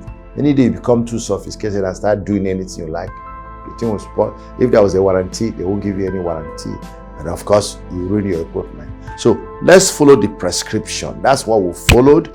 Sometimes it's testy, but if we fear God and we know we're accountable to God, we try to, forgive and forget and, do one or two things to build. But the critical thing is love. If you really love your wife, you are ready to tolerate her. If she really loves you, she'll be ready to tolerate. That is when all is said and done. The critical thing is that love. If you really love a woman, the woman loves you. If you're lucky, both of you love each other, then you're married. So that's why I tell people, don't marry anybody you don't love. Don't marry for any other consideration, except number one is love. Then you love her, that's all. That's the most important. Other considerations are secondary for a successful marriage. Of course, you can't love somebody that is not well behaved. You can't love somebody that is a pervert. So she must have minimum requirements to get your love. But the moment you love her, then the chances are that the marriage will work. And she also loves you. Okay, if it's one-sided love, it can be testy. But eventually love becomes love. The moment you keep loving somebody, he has no choice but to love you back.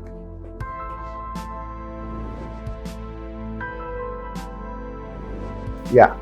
First is to secure the nation. The level of insecurity is unsustainable. It's not what we can live with. So the first effort will be, how do we stop this killing? How do we stop this high level of insecurity? By looking for how to secure the country by all means. So within the first 90 days, this country will have become a safe place to come into. First one. Second will be, how do we quickly reinvigorate the economy? How do we quickly reinvigorate the economy to create opportunity for investments to begin to flow, and for businesses to begin to thrive, and for jobs to begin to be created, and for wealth to begin to be created, and poverty to begin to recede? That is priority 2. Priority 3 is how to create a country that is at peace with itself. How to resolve the conundrum, the unhappiness that is all over the country, and all these petitions of we want to go, we want to stay, we want to live, we don't want to live. We need to rebuild a nation and start looking for what will bring unity, cohesion, and cooperation. Those are the 3 critical things I'll pursue as first priority.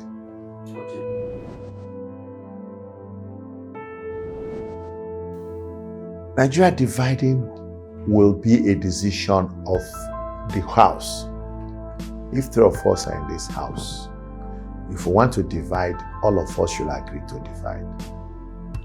Otherwise, if you want to divide it alone, you cause trouble. We resist. Then there's war. Then there's fight. Then there's killing. Then there's destruction.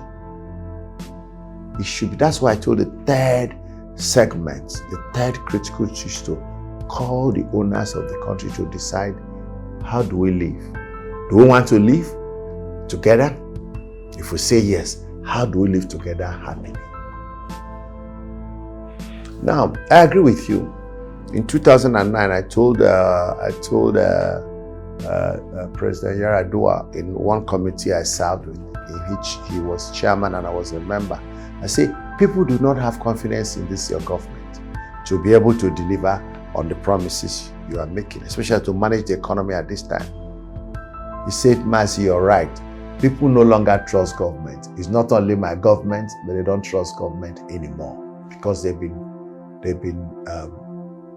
disappointed severally. So your question is right. But you see, if you read this book, Where to Lead, because if somebody says, I want to build a 10-story building for you, tell him to show you this 2-story he has built before. 2. Then when you see the 2-story building, then you know that he knows how to do foundation. When you check my life, you see that I am a competent leader. Number 2, I'm a leader with a character, integrity. Number 3, I have courage to do what I believe is right and speak truth in love to enemy, to friend, to power, to brother, to sister. If you check our leaders, tell me which of them have the 3 components in the right proportions. They have competence. What is the competence? What have they done before? What have they built before? Which business did they run before? Which group did they lead? What did they lead? Somebody came from a profession. He went to school as a professional. He was trained as a professional. He lived in government as a professional. He went into government institution as a professional, and he's gone up and down just following one line. He has never borrowed money before. He's never paid it back before. He doesn't know time value of money. He doesn't want to know to borrow money from a bank, and then on Saturday, the money is not working for you. You are paying interest. On Sunday, it's not working. On public holiday, when the people are on strike, the money is not working, but you are paying interest. If you can borrow money, pay interest, pay money when it is due, it's a different ball game than people you give money. Somebody has not seen 1 million, you give him 250 million or 1 billion. First, he won't sleep well. And when he wakes up, everything in the world becomes important. He wants to do everything because there's 1 billion naira. He doesn't do the cost benefit analysis I've told you. He doesn't do, cash flow to know when the money will kick in, what you do. That is the issue. We have not had leaders who are properly dimensioned to deliver. So they can tell you stories and they don't deliver because they don't understand what it is to. Remember when I told you one of the skills you should have is to be able to conceive an idea and bring it to reality. That's what governance is all about. So the Bible says there was somewhere when Jesus said that those who came before him were hirelings. All the people that came before him were hirelings. But he's come that we may have life and have it more abundantly. I'm not Jesus Christ, but I know that God has prepared me in the proper proportions to understand how you can fire an economy and it grows. He has fed me to also know how to build bridges. So I'm coming like the Lee Kuan Yew of Singapore to take Nigeria from a third world to first world by vastly stimulating economic growth and productivity. And during that promotion, we'll put poverty behind.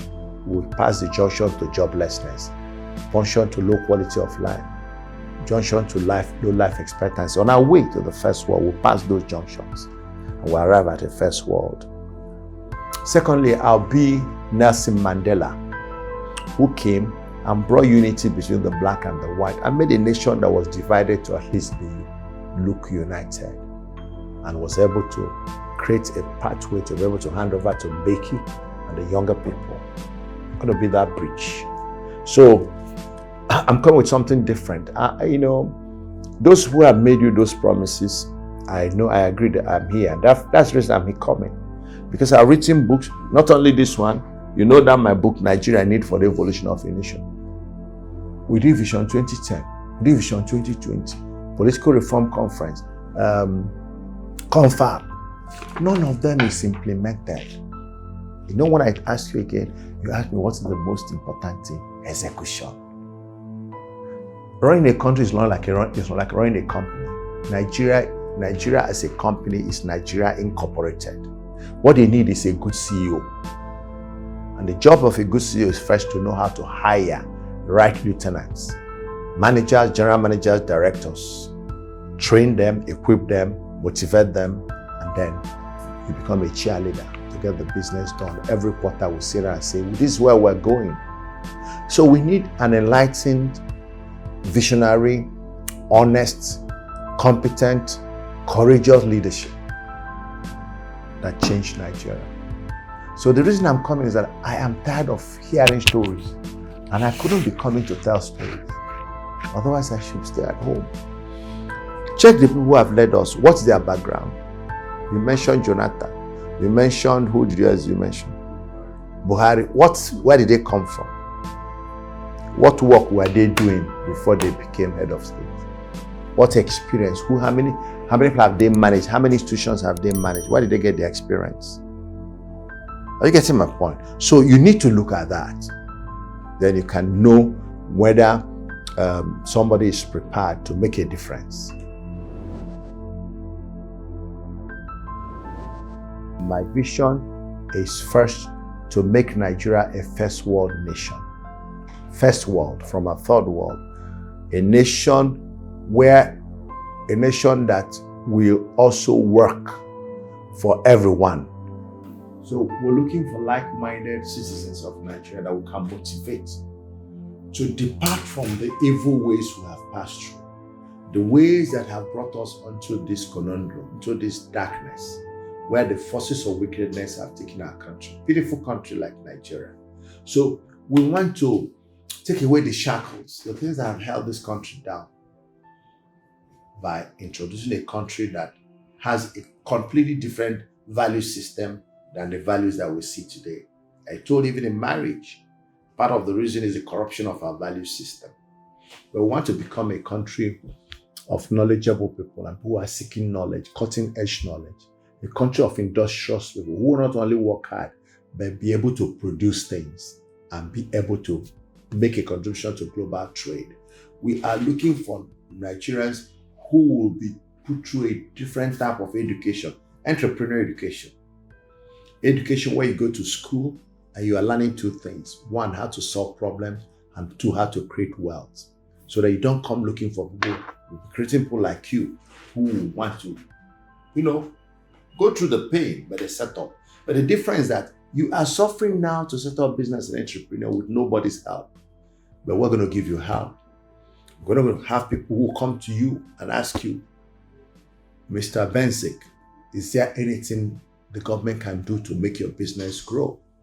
That's what we're going to see people call business extension workers or industrial extension workers. They work like agri extension workers. They go to businesses and industries to find how government can support them to grow. We're going to have a country where justice, equity and fair play flows, where justice is available, not to the rich, but to the poor, where people are treated fairly, where there be no first class or second class or third class citizen, where if you qualify for a thing, you don't have to cry. If you deserve a thing, you don't need to campaign. You get what you deserve in this nation. We're looking at creating a country where people are patriotic because they have a country that loves them, and because the country loves and cares for them, they too love and care for their country. We don't have a country that kills its people, a country that does not care for its people. That country cannot be talking about patriotism and unity. A country can only talk about patriotism when the country has shown that it's willing to defend its people at every cost. That's the country we're going to. And we're going to create a country we're a godly nation. A nation where righteousness will be enthroned in governance and where the people will behave in a godly manner. Not a nation of people who are religious, but they do not manifest the love of God. Because the love of God is what God asks us to do. They say, love God, love your neighbor. And sometimes say, if you love God, if you love your neighbor, if you don't love your neighbor and they say you love God, you're a liar. We want to build a happy country. Love, compassionate. Where when you feel anything, I feel the same. And not a country where I'm going to threaten my children. As a father of a nation, it doesn't matter my age is, I'm the father. I will see every group as part of a family. And if one group is in trouble, the country is in trouble. If one group is misbehaving, we'll go and ask the group, why are you misbehaving? What is the problem? How can we resolve your issues? All of us, if we are children of, we're 12 children in a family, one child is misbehaving, the 11 of us will meet to the level. Say, what is it? What is going wrong with you? What do we do to make you happy so that you won't be causing us trouble? That's how we're going to run this country. And not when one side is unhappy, then I send police, I send soldiers after you, as if you are an enemy, as if you are an invading authority. And then I still expect you to be patriotic and to love a nation that doesn't care about you, a nation that wants to kill you and murder you, a nation that threatens you, that they will speak in a language that you understand. That's not the nation we're going to build. We're coming with a new nation called New Nigeria, where the old nation with its vicissitudes and inadequacies and incompetencies will live. And a new nation, people by the 21st century people, young people and forward-looking people can agree to run a nation where all of us will make contribution and become globally competitive. The world will respect us, and at home we're at peace with ourselves. That's the nation we want to build.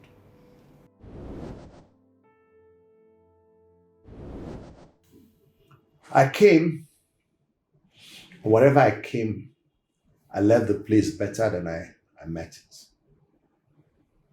My family, my church, my professional society, my business units, the community that I came from, the state that I came from, the nation that I came from. Every time I want to leave a place better than I met it. That shows progress. That shows understanding. That's our work. Not to mess up the place for those who are coming, but to make it. That's why I said, if Nigerian leaders cannot make Nigeria to be what it should be in the 21st century, can we take it to what it was in the 60s, 70s, which we enjoyed? I enjoyed. I was a beneficiary of the 60s, 70s, education, and everything else this country had to offer. Let us put our hands together and take Nigeria to be in that form. Not necessarily the political structure. I'm not saying go back to 3 regions. No, I'm saying create the kind of jobs. You might tell me there are more groups, more people than then. There are also more consumers than then. Now we have more consumers. We can create more money than then. So even if people have grown, so also opportunities have grown. It's a question of making sure that opportunities match expectations. So that's what I want to be remembered, that this man, anywhere he passed through, he left it better than he met it.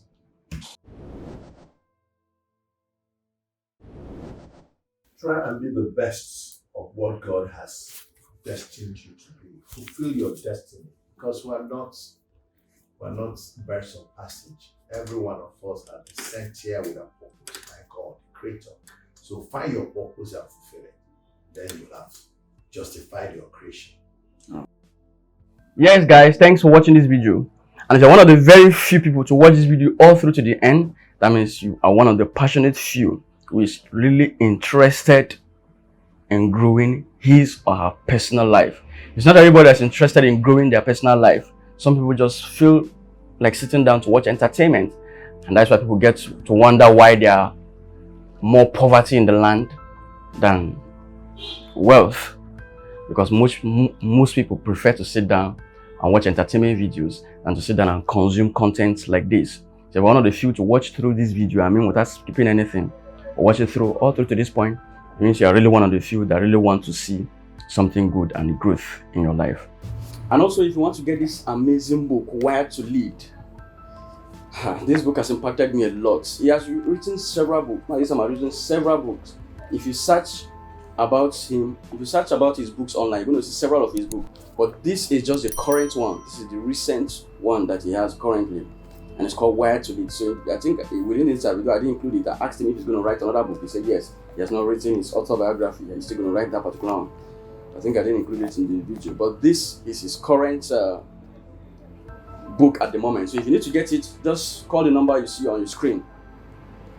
You will get this book if you are in Nigeria. But if you are not in Nigeria, the book is also on Amazon. So if you search this book on Amazon, you're going to see it on Amazon to purchase the book. It's a very, very amazing book. contains stories. You will enjoy reading through the book because it contains stories of everything, few of the things that we talked about, that he just briefed some of the stories here.